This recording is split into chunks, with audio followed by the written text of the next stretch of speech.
Episode 6 దశ తిరగబోతుంది. Conference హాల్లో Varma family members అంతా గ్యాదర్ అవుతారు. ఎంతసేపు వెయిట్ చేసినప్పటికీ మైత్రిక అర్జున్లు రాకపోవడంతో ప్రమోద్ వాళ్ళని హేళన చేస్తూ మాట్లాడతాడు. చివరికి సులోచనాదేవి ప్రమోద్ని రిజల్ట్స్ చెప్పేమని అంటుంది. సులోచనాదేవికి మైత్రికపై నమ్మకం లేనప్పటికీ ఆమె కూడా ఆ ఇంటి వారసురాలు కావడంతో తనకి ఒక అవకాశం ఇచ్చింది. ప్రమోద్కి స్థానాన్ని కట్టబెట్టడానికి ఆమెకి ఒక కారణం కావాలి. అది మైత్రిక ఈ పందెం ఒప్పుకోవడమే అయ్యుండాలి. అందుకని ఆమె ఈ పందానికి ఒప్పుకుంది. ప్రమోద్ తన ఉత్సాహాన్ని ఆపుకుంటూ సరే గ్రాని అని అన్నాడు. గెలుపు తనదే అని అతనికి అర్థమైపోయింది. వెంటనే తన బ్రీఫ్ కేస్ ఓపెన్ చేసి అగ్రిమెంట్ పేపర్స్ బయటికి తీసి అందరూ ఇలా చూడండి, ఇది మనకు నా ఫ్రెండ్ ప్రశాంత్ అందించిన అగ్రిమెంట్ పేపర్స్. ఇప్పటికే ఆ కంపెనీ చైర్మన్ ఈ అగ్రిమెంట్స్ పేపర్స్ మీద సంతకం చేసి సీల్ చేసి మరీ ఇచ్చారు. వాళ్ళు మన వర్మ గ్రూప్స్కి ఇచ్చే లోన్ 100 కోట్లు అని అందరికీ చెప్పి గౌరవంగా వాటిని తీసుకెళ్లి సులోచన చేతికిచ్చాడు. 100 కోట్లా? ప్రమోద్ చాలా powerful. Pramod, you are so great. ఈరోజు నువ్వు ఉండబట్టి మన వర్మ గ్రూప్స్ ఈ క్రైసిస్ నుంచి సేవ్ అవుతుంది.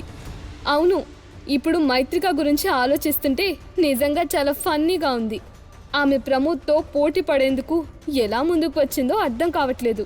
అసలు ఏం అర్హత ఉంది ఆమెకి అని ఇలా ఒకరి తర్వాత ఒకరు అంటూ ఎవరికి వారే ప్రమోద్ని పొగుడుతూ మైత్రికాని తప్పుపడుతూ ఉన్నారు. వాళ్ళందరూ మాటల్లో ఉండగానే గుడ్ ప్రమోద్, గ్రేట్ వర్క్ అంటూ చిరునవ్వుతో అగ్రిమెంట్ పేపర్స్ వైపు చూసింది రాణి సులోచన. ఆమె చాలా ఉత్సాహంగా ఉంది. అందుకే ఆ పేపర్స్ నుంచి తల కూడా పైకెత్తకుండా 2 ముక్కల్లో ప్రమోద్కి చెప్పేసి వాటిని పరిశీలిస్తూ ఉంది. ఈ 100 కోట్ల రూపాయలతో వర్మ గ్రూప్లో మళ్ళీ పనులు మొదలు పెట్టొచ్చు. ఇప్పుడు ప్రమోద్ మన కంపెనీకి చేసిన హెల్ప్ అందరూ చూశారు కాబట్టి నేను నా తర్వాత వర్మ గ్రూప్స్ లీడర్ ఎవరో డిక్లేర్ చేయబోతున్నాను అంటూ Varma family groups next successor will be అని అనౌన్స్మెంట్ మొదలుపెట్టింది సులోచన.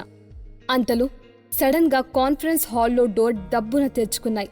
అప్పుడే హాల్ దగ్గరికి చేరుకున్న మైత్రిక అర్జున్ వైపు చూడగా అంతా ఓకే అన్నట్టు అర్జున్ తన కనురెప్పల్ని ఆర్పాడు.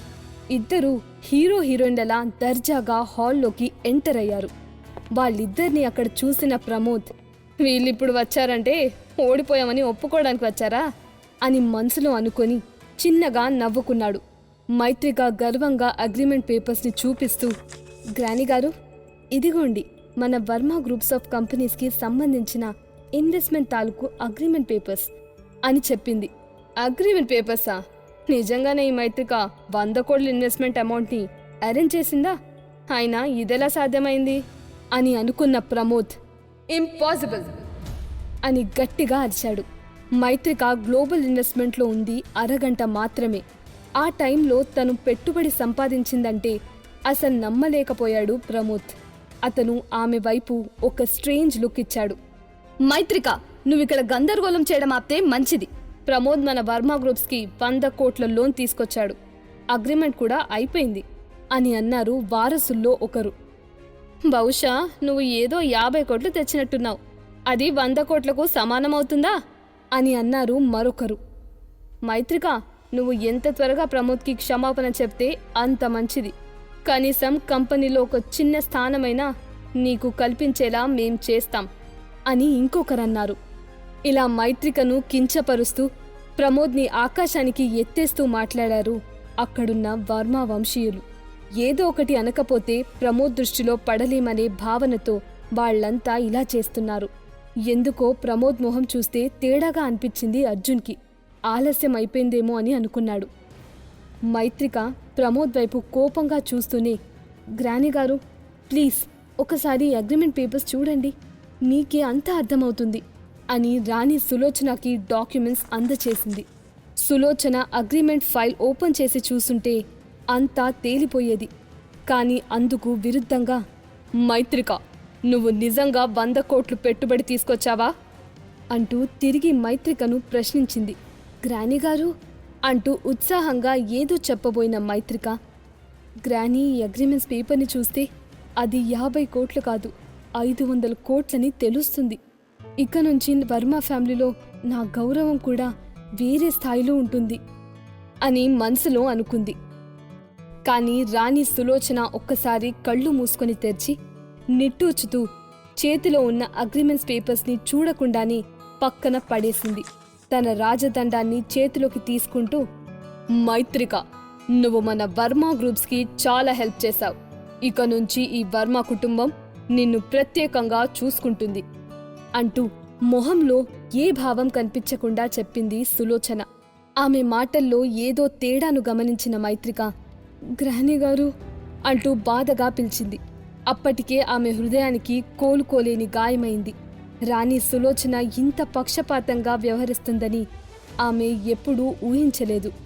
కనీసం ఆ అగ్రిమెంట్ పేపర్స్ ఓపెన్ చేసి కూడా చూడలేదు. ఇది 500 కోట్ల పెట్టుబడి. వాటి కోసం ఎంత కష్టపడిందో తనకి మాత్రమే తెలుసు. కానీ చివరికి ఒక్క మాటతో అంతా తీసిపడేసింది సులోచన. దాంతో అసలు తనపై ఆమెకు కొంచెం కూడా నమ్మకం లేదా అని అనుకున్న మైత్రిక ఎందుకిలా అని అనుకోకుండా ఉండలేకపోయింది. మైత్రిక, నీకింకా పరిస్థితి అర్థం కాలేదా? ఎందుకు గ్రానీని ఇబ్బంది పెడుతున్నావు? అయినా నువ్వు తీసుకొచ్చిన 50 కోట్ల పెట్టుబడి వర్మ గ్రూప్స్ని ఎలా కాపాడుతుందనుకుంటున్నావు? నేను తీసుకొచ్చిన 100 కోట్లతో పోలిస్తే అది ఏం సరిపోతుంది?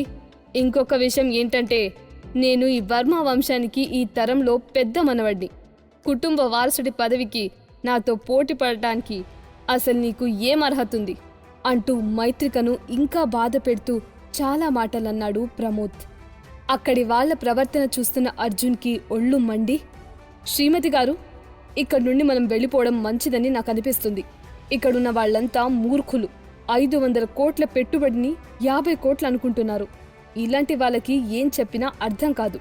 ఈ 500 కోట్లతో మనమే ఏదైనా వ్యాపారం స్టార్ట్ చేద్దాం. మీరే ఒక గోల్ని పెట్టుకోండి, దాన్ని రెట్టింపు చేసే బాధ్యత నాది అంటూ అక్కడున్న వాళ్లందరి వైపు విసుగ్గా చూసి చివరగా రాణి సులోచన వైపు కూడా చూశాడు. ఆ తర్వాత కళ్ల నిండా నీళ్లతో నిలబడ్డ మైత్రికను ఒక చేతితో పట్టుకొని మరొక చేత్తో టేబుల్ మీద ఉన్న అగ్రిమెంట్స్ పేపర్స్ తీసుకోబోయాడు అర్జున్. ఆగు అంటూ అతని ఆ ఫైల్ తీసుకోనివ్వకుండా ఆపి వెలిగిపోతున్న కళ్లతో, నువ్వేం చెప్పావ్? 500 కోట్లా అని ఆశ్చర్యంగా అడిగింది సులోచన. బాల్ కరెక్ట్గా కోట్లో పడిందని లోపలే నవ్వుకున్న అర్జున్, అవును నిజమే, ఇది 500 కోట్ల ఇన్వెస్ట్మెంట్ ఫైల్. ఇది లోన్ కాదు, ఇన్వెస్ట్మెంట్. ఇంట్రెస్ట్ కూడా ఉండదు అని తన చేతిని వెనక్కి తీసుకుంటూ అన్నాడు. అతని మాటలకి అక్కడ క్షణాల్లో నిశ్శబ్దం ఆవరించింది. ఆ హాల్లో గుటక వేస్తున్న శబ్దం కూడా బయటికి వినిపిస్తుంది. 500 కోట్లు! ఆ డబ్బుతో ఆగిపోయిన ప్రాజెక్ట్ని పూర్తిగా కంప్లీట్ చేయొచ్చు అనుకుంటూ, ఏది నన్ను చూడనివ్వండి అంటూ రాణి సులోచన త్వరగా అగ్రిమెంట్స్ పేపర్స్ని తీసుకొని ఒక్కొక్క పేజీని చాలా జాగ్రత్తగా చదవడం మొదలుపెట్టింది. చదివే కొద్దీ ఆమె మొహం ఎర్రపడింది. గ్లోబల్ ఇన్వెస్ట్మెంట్ కంపెనీ అంటూ ఆ పేపర్స్ పై ఉన్న అక్షరాలను చదివిన సులోచన కళ్ళు పెద్దవయ్యాయి. ఇంపాసిబుల్! గ్లోబల్ ఇన్వెస్ట్మెంట్ మీకు డబ్బెలా ఇస్తుంది? ఇది ఖచ్చితంగా ఫేక్ అగ్రిమెంట్స్ అయి ఉండాలి అని అరుస్తూ సులోచన చేతిలో ఉన్న అగ్రిమెంట్ ఫైల్ని లాక్కున్నాడు ప్రమోద్. మొహం నిండా నరాలు ఉబ్బిపోయి చాలా కోపంగా కనిపిస్తున్నాడు అతను. కొన్ని నిమిషాల పాటు అగ్రిమెంట్ని పరిశీలించాక అంటూ గట్టిగా నవ్వుతూ, మైత్రిక, ఇలాంటి ఫేక్ డాక్యుమెంట్స్ని క్రియేట్ చేయడానికి అసలు నీకు ఎంత ధైర్యం? ఇది బయట తెలిస్తే నువ్వు జైలుకి వెళ్లాల్సి ఉంటుంది. ఇది ఎంత చట్టవిరుద్ధమైన పనో నీకు తెలుసా అని తన చేతిలో ఉన్న ఫైల్ని టేబుల్ మీదికి విసిరేసి గట్టిగా అడిగాడు ప్రమోద్. నేను ఫేక్ అగ్రిమెంట్స్ తీసుకురావడం ఏంటి? ఏం మాట్లాడుతున్నావో తెలుస్తుందా? ఆ ఫైల్ స్వయంగా నాకు global investment company MD Chandrika ఇచ్చారు అని అతనికి ధీటుగా సమాధానం చెప్పింది మైత్రిక. ఏంటి, నాతో వాదన పెట్టుకోవడానికి రెడీగా ఉన్నావా? మీరు ఇలాంటి ఫేక్ డాక్యుమెంట్స్ క్రియేట్ చేసే ముందు కాస్త హోంవర్క్ కూడా చేసుండాల్సింది మైత్రిక. గ్లోబల్ ఇన్వెస్ట్మెంట్ చైర్మన్ ఇంటి పేరు దేవరాయ కాదు, గుప్తా. పైగా ఇక్కడ బ్రాంచ్ ఎండి రాజేష్. నువ్వనుకుంటున్న చంద్రిక కాదు. నువ్వు ఈ పదవి కోసం ఇంతగా ప్రయత్నిస్తావని నేనెప్పుడూ అనుకోలేదు మైత్రిక. చివరికి ఫేక్ డాక్యుమెంట్స్ క్రియేట్ చేయడానికి కూడా వెనకాడలేదు నువ్వు. ఇది వర్మ కుటుంబానికి అవమానం అని అరిచి రాణి సులోచన వైపు తిరిగి, గ్రానీ, గ్లోబల్ ఇన్వెస్ట్మెంట్ కంపెనీ వాళ్ళు మన వంశంపై ఎలాంటి కంప్లైంట్స్ తీసుకోకముందే మీరు వెంటనే పోలీసులను పిలిపించండి అంటూ అవి ఫేక్ డాక్యుమెంట్స్ అనుకుని ఇదే సాకుగా మైత్రికను క్లోజ్ చేయాలనే ఆలోచనతో చాలా ఉత్సాహంగా చెప్పాడు ప్రమోద్. మైత్రిక, ఏంటిదంతా అంటూ అప్పటి వరకు ఉన్న ఆనందం పోయి దిగులుగా అడిగింది సులోచన. రాణి సులోచనకు గ్లోబల్ ఇన్వెస్ట్మెంట్ కంపెనీ గురించి బాగా తెలుసు. ప్రమోద్ చెప్పిన మాటలను విన్నాక ఖచ్చితంగా అవి ఫేక్ డాక్యుమెంట్స్ అని ఆవిడ కూడా నమ్మింది. నేనేం తప్పు చేయలేదు. ఈ ప్రమోద్ అని అబద్ధాలు చెప్తున్నాడు. ఈ అగ్రిమెంట్ పేపర్స్ నిజం అని తన పిడికిరి గట్టిగా బిగించి కోపంగా ప్రమోద్నే చూస్తూ కళ్ళ నిండా నీళ్లతో అరిచింది మైత్రిక. గ్రానీ, గ్లోబల్ ఇన్వెస్ట్మెంట్ ఎండి రాజేష్ ఎవరో కాదు, నా ఫ్రెండ్ ప్రశాంత్ మావయ్య. ప్రశాంత్ ఇప్పుడు నా ఆఫీస్లోనే ఉన్నాడు. నేను వెంటనే అతన్ని పిలిపిస్తాను. అతనే చెప్తాడు నిజాలేంటో అని అంటూ మైత్రికను అర్జున్ని ఎగతాళిగా చూస్తూ మాట్లాడాడు ప్రమోద్. సరే అంటూ ప్రమోద్ మాటలకు తలూపింది సులోచన. అప్పటి వరకు మైత్రిక మీదున్న కాస్తో కూస్తో పాజిటివ్ ఇంప్రెషన్ కూడా ఇప్పుడు పోయింది. మైత్రిక ఇలాంటి పని చేస్తుందని ఆమె అసలు అనుకోలేదు. అదంతా చూస్తున్న అర్జున్కి చాలా చిరాగ్గా అనిపించింది. ఇక తనే స్వయంగా రంగంలోకి దిగాలని అర్థమై, శ్రీమతి గారు, నేను స్మోక్ కోసం బయటికి వెళ్తున్నాను అని మైత్రిక చెవిలో చెప్పి వెనక్కి తిరిగి చూడకుండా బయటికి వెళ్ళిపోయాడు అర్జున్. చూసావా మైత్రిక, నీ చేతకాని మొగుడు ఎలా పారిపోతున్నాడో? పాపం, భయపడినట్టున్నాడు. అందుకే తప్పించుకొని పోతున్నాడు. ఒకవేళ నువ్వు పారిపోవాలనుకున్నా వెళ్ళిపోవచ్చు. నిన్ను ఇక్కడ ఎవ్వరూ అడ్డుకోరు. కానీ నాకొక విషయం అసలు అర్థం కావట్లేదు. ఇలాంటి చేతకాని దద్దమ్మని 3 ఏళ్లుగా ఎలా భరిస్తున్నావు నువ్వు? ఇది నిజంగా వర్మ వంశానికి ఎంత అవమానమో నీకు తెలుసా అంటూ మైత్రికను తన మాటలతో ఇంకా బాధ పెట్టే ప్రయత్నం చేశాడు ప్రమోద్. ఇది ఖచ్చితంగా అర్జున్ పని అని అతని ఫీలింగ్. అందుకే ఆ అవకాశాన్ని కూడా వదిలిపెట్టకుండా మైత్రికను తన మాటలతో బాధ పెడుతున్నాడు. బయటికి వెళ్ళిపోతున్న అర్జున్ని కన్నీళ్లతో చూస్తూ, నువ్వు మారావని అనుకున్నాను, కానీ ఇంత పనికి మాలిన వాడిగా బాధ్యత లేకుండా ఉంటావని ఊహించలేదు అర్జున్ అని బాధగా అనుకుంటుంది మైత్రిక. ఆ క్షణం ఆమె భరించలేని బాధని అనుభవిస్తుంది. అర్జున్ అంత టఫ్ సిచ్యువేషన్లో తనని వదిలి వెళ్ళిపోతాడని ఆమె ఎప్పుడూ ఊహించలేదు. ఇప్పుడు వీళ్ళందర్నీ ఒంటరిగా ఎలా ఎదుర్కోవాలో మైత్రికకి అర్థం కాలేదు. కొన్ని నిమిషాల తర్వాత, నిజంగా నేను నవ్వలేక చచ్చిపోతున్నాను Maithrika. Global investment company Varma groups కోసం నిన్ను ఒక్కదాన్ని నమ్మి 500 కోట్ల ఇన్వెస్ట్మెంట్ ఇస్తానన్నారా అని ఎంట్రన్స్ నుంచే నవ్వుతూ లోపలికి వచ్చాడు ప్రశాంత్. అక్కడ జరిగినవన్నీ ప్రమోద్ అతనికి చెప్పేశాడు.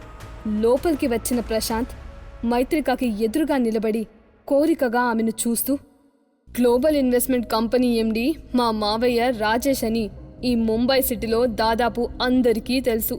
ఇక అక్కడ నువ్వనే చంద్రిక ఎవరో కూడా ఎవ్వరికీ తెలియదు.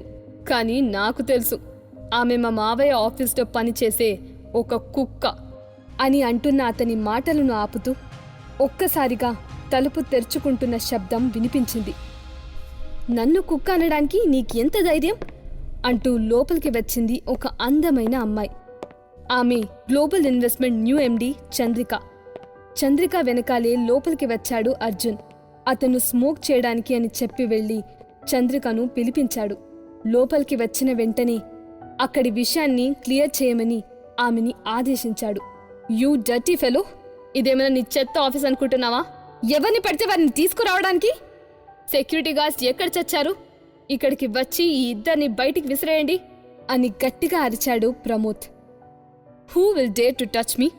నేను గ్లోబల్ ఇన్వెస్ట్మెంట్ కంపెనీ ఎండీని అంటూ గంభీరమైన వాయిస్తో చెప్పిన చంద్రిక అంతమంది మధ్యలో కూడా చాలా హుందాగా నిలబడింది.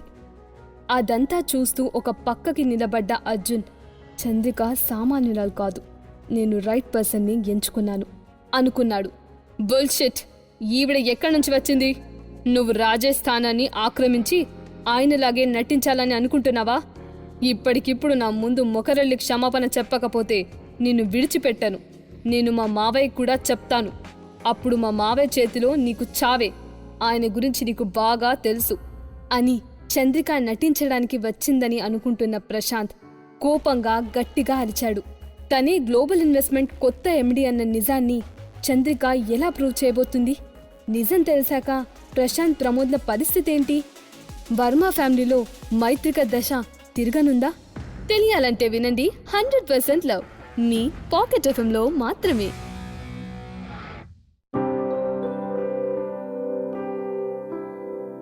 ఎపిసోడ్ 7 నువ్వే నా ప్రపంచం.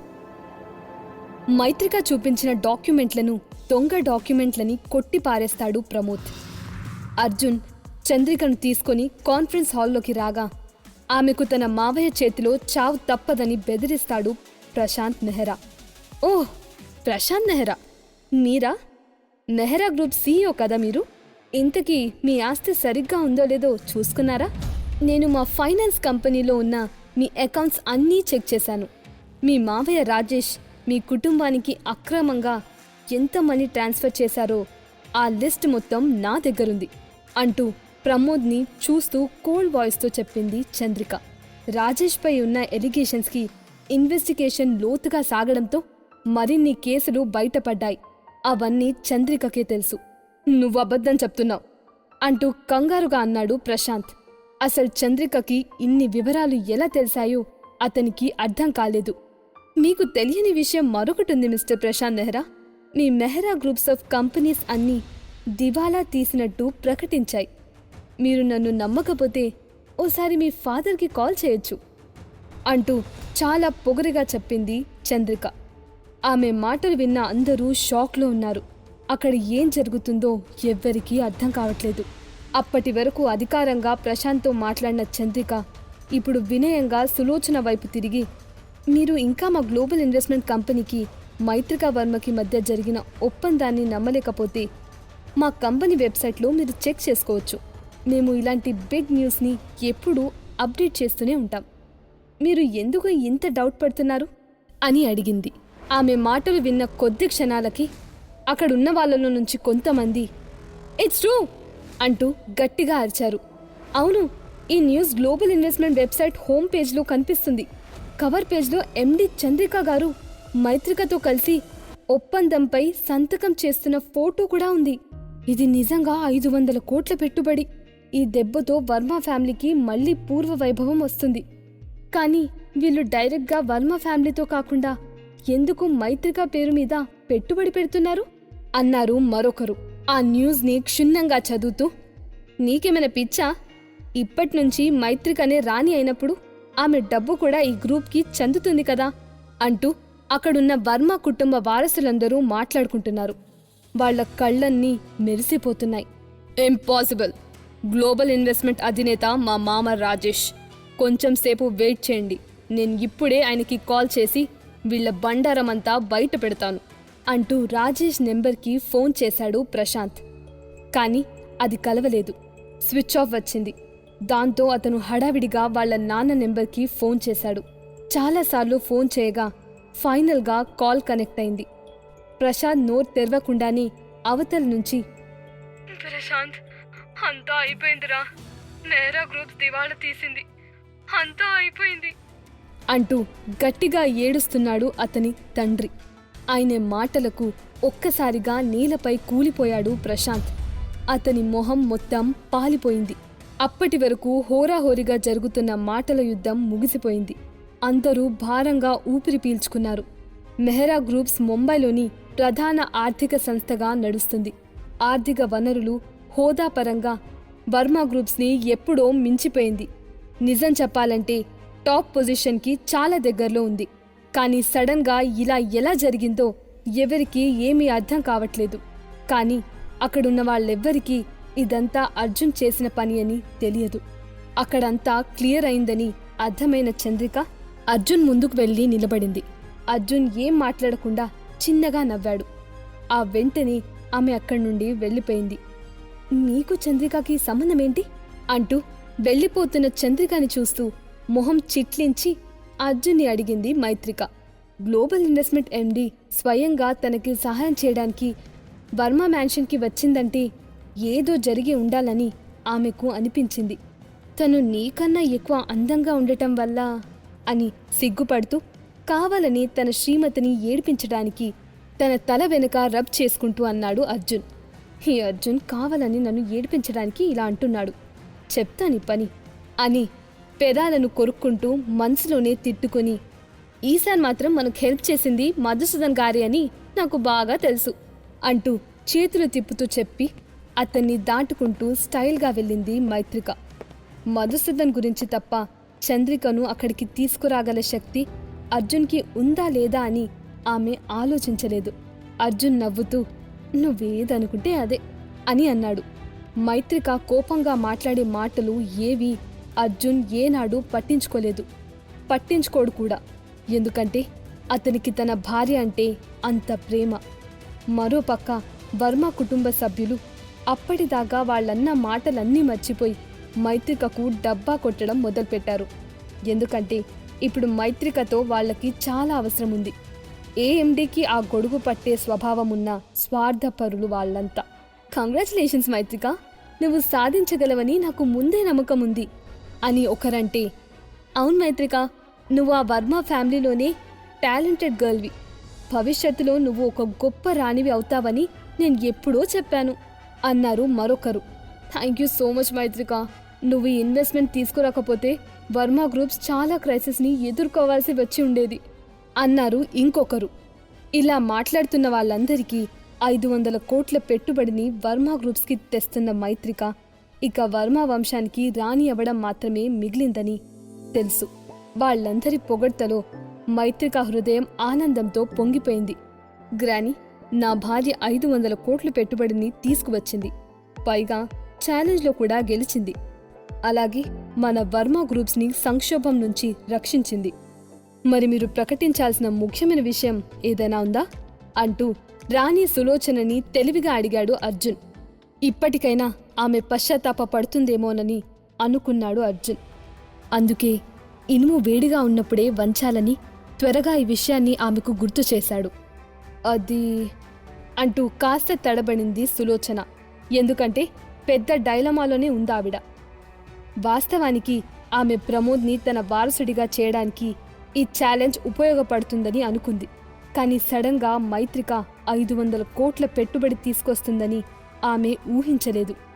ట్రాష్, మీరందరూ చాలా తొందరపడుతున్నారు. మీరు వర్మ ఫ్యామిలీ వారసత్వాన్ని దొంగలించాలని ప్లాన్ చేస్తున్నారా అని అరిచాడు ప్రమోద్. అతను అర్జున్ని కావాలని తిడుతూ రాణి సులోచనకు ఆ మాటలు వినపడాలని కావాలనే గట్టిగా మాట్లాడుతున్నాడు. సులోచన ఎక్కువగా అసహ్యించుకునే విషయం ఏమైనా ఉందంటే అది వర్మ కుటుంబం బయట వ్యక్తుల చేతులకి వెళ్లడమే అని అతనికి తెలుసు. అందుకే అలా మాట్లాడాడు. ఆ మాటలు విన్న రాణి సులోచనకి ముచ్చెమట్లు పోశాయి.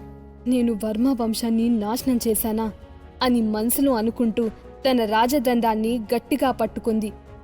మైత్రిక ఎంత అద్భుతంగా ఈ ఛాలెంజ్ గెలిచినా ఆమె ఎప్పటికీ ఒక స్త్రీ మాత్రమే. అంతకంటే ముఖ్యంగా ఈ వర్మ కుటుంబాన్ని మొత్తం తీసుకువెళ్లి ఆ ఇల్లరికపు అల్లుడికి ఎక్కడ అప్పగిస్తుందో అని ఆమె భయం. మైత్రిక, నువ్వు తీసుకువచ్చిన 500 కోట్ల ఇన్వెస్ట్మెంట్ని వర్మ గ్రూప్స్కి అప్పగించడానికి నీకేమైనా అభ్యంతరం ఉందా అని మెల్లిగా అడిగింది సులోచన. నాకు ఎలాంటి అభ్యంతరము లేదు గ్రాని, నేను కూడా ఈ వర్మ కుటుంబంలోని మనిషిని. నా కుటుంబాన్ని కాపాడుకోవడం నా బాధ్యత అని రెండో ఆలోచన లేకుండా సులోచన అడిగిన దానికి అంగీకరించింది మైత్రిక. ఆమెకి చాలా ఉత్సాహంగా ఉంది. సులోచన నోటి నుండి తదుపరి రాణి తని అని వినాలని చాలా ఎదురు చూస్తుంది. మంచిది, నీకు మన వర్మ కుటుంబం తరపున ధన్యవాదాలు చెప్తున్నాం.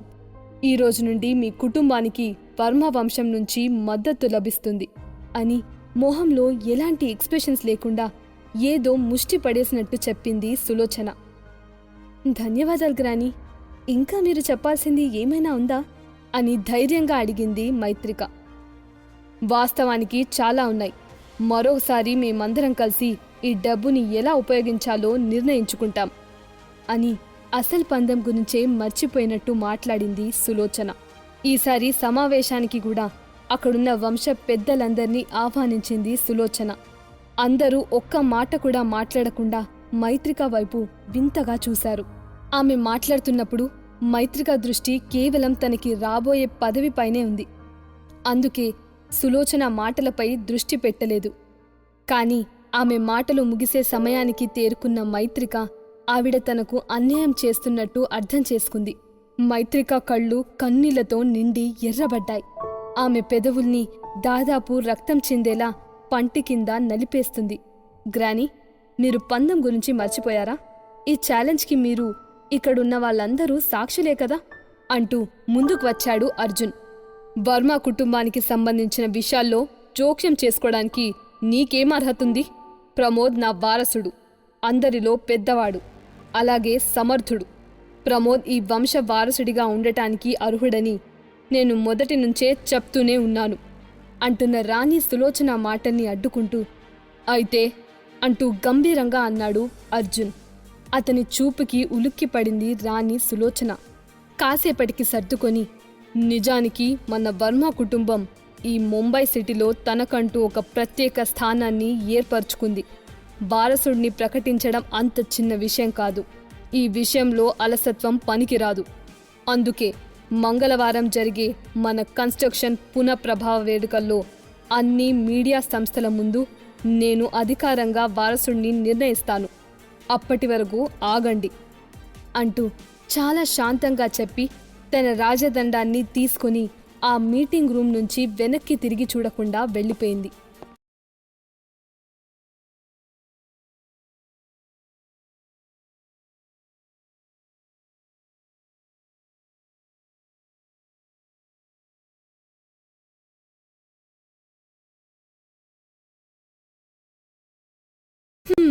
వచ్చే మంగళవారం ఓటమి అంటే ఏంటో మీ ఇద్దరికీ తెలియజేస్తాను అంటూ మైత్రిక అర్జున్ల వైపు చూస్తూ వెళ్ళిపోయాడు ప్రమోద్.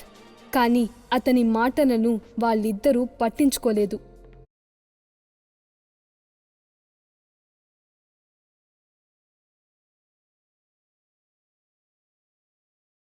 మైత్రిక, నేను విన్నది నిజమేనా?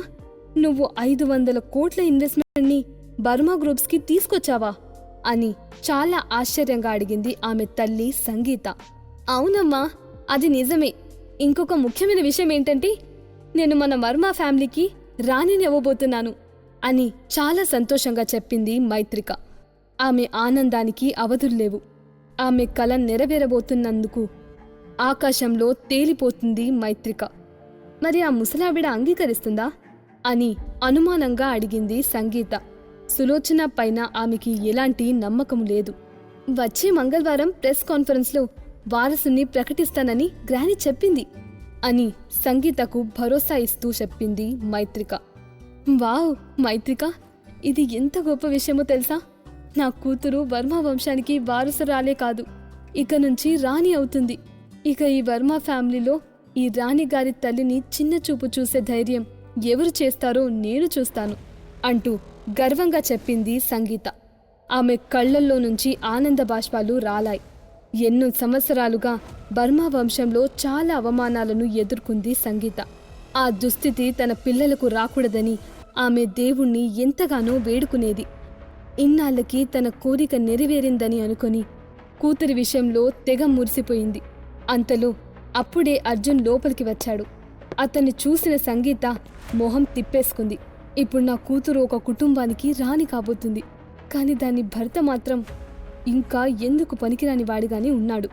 అంతా మా కర్మ అంటూ అర్జున్ని కాస్త నేరుగానే తిట్టేసింది సంగీత.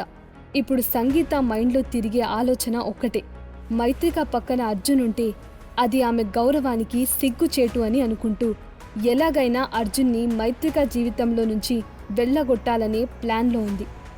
అమ్మా, ఏం మాట్లాడుతున్నావు నువ్వు? ఎందుకు అర్జున్ని తిడుతున్నావు?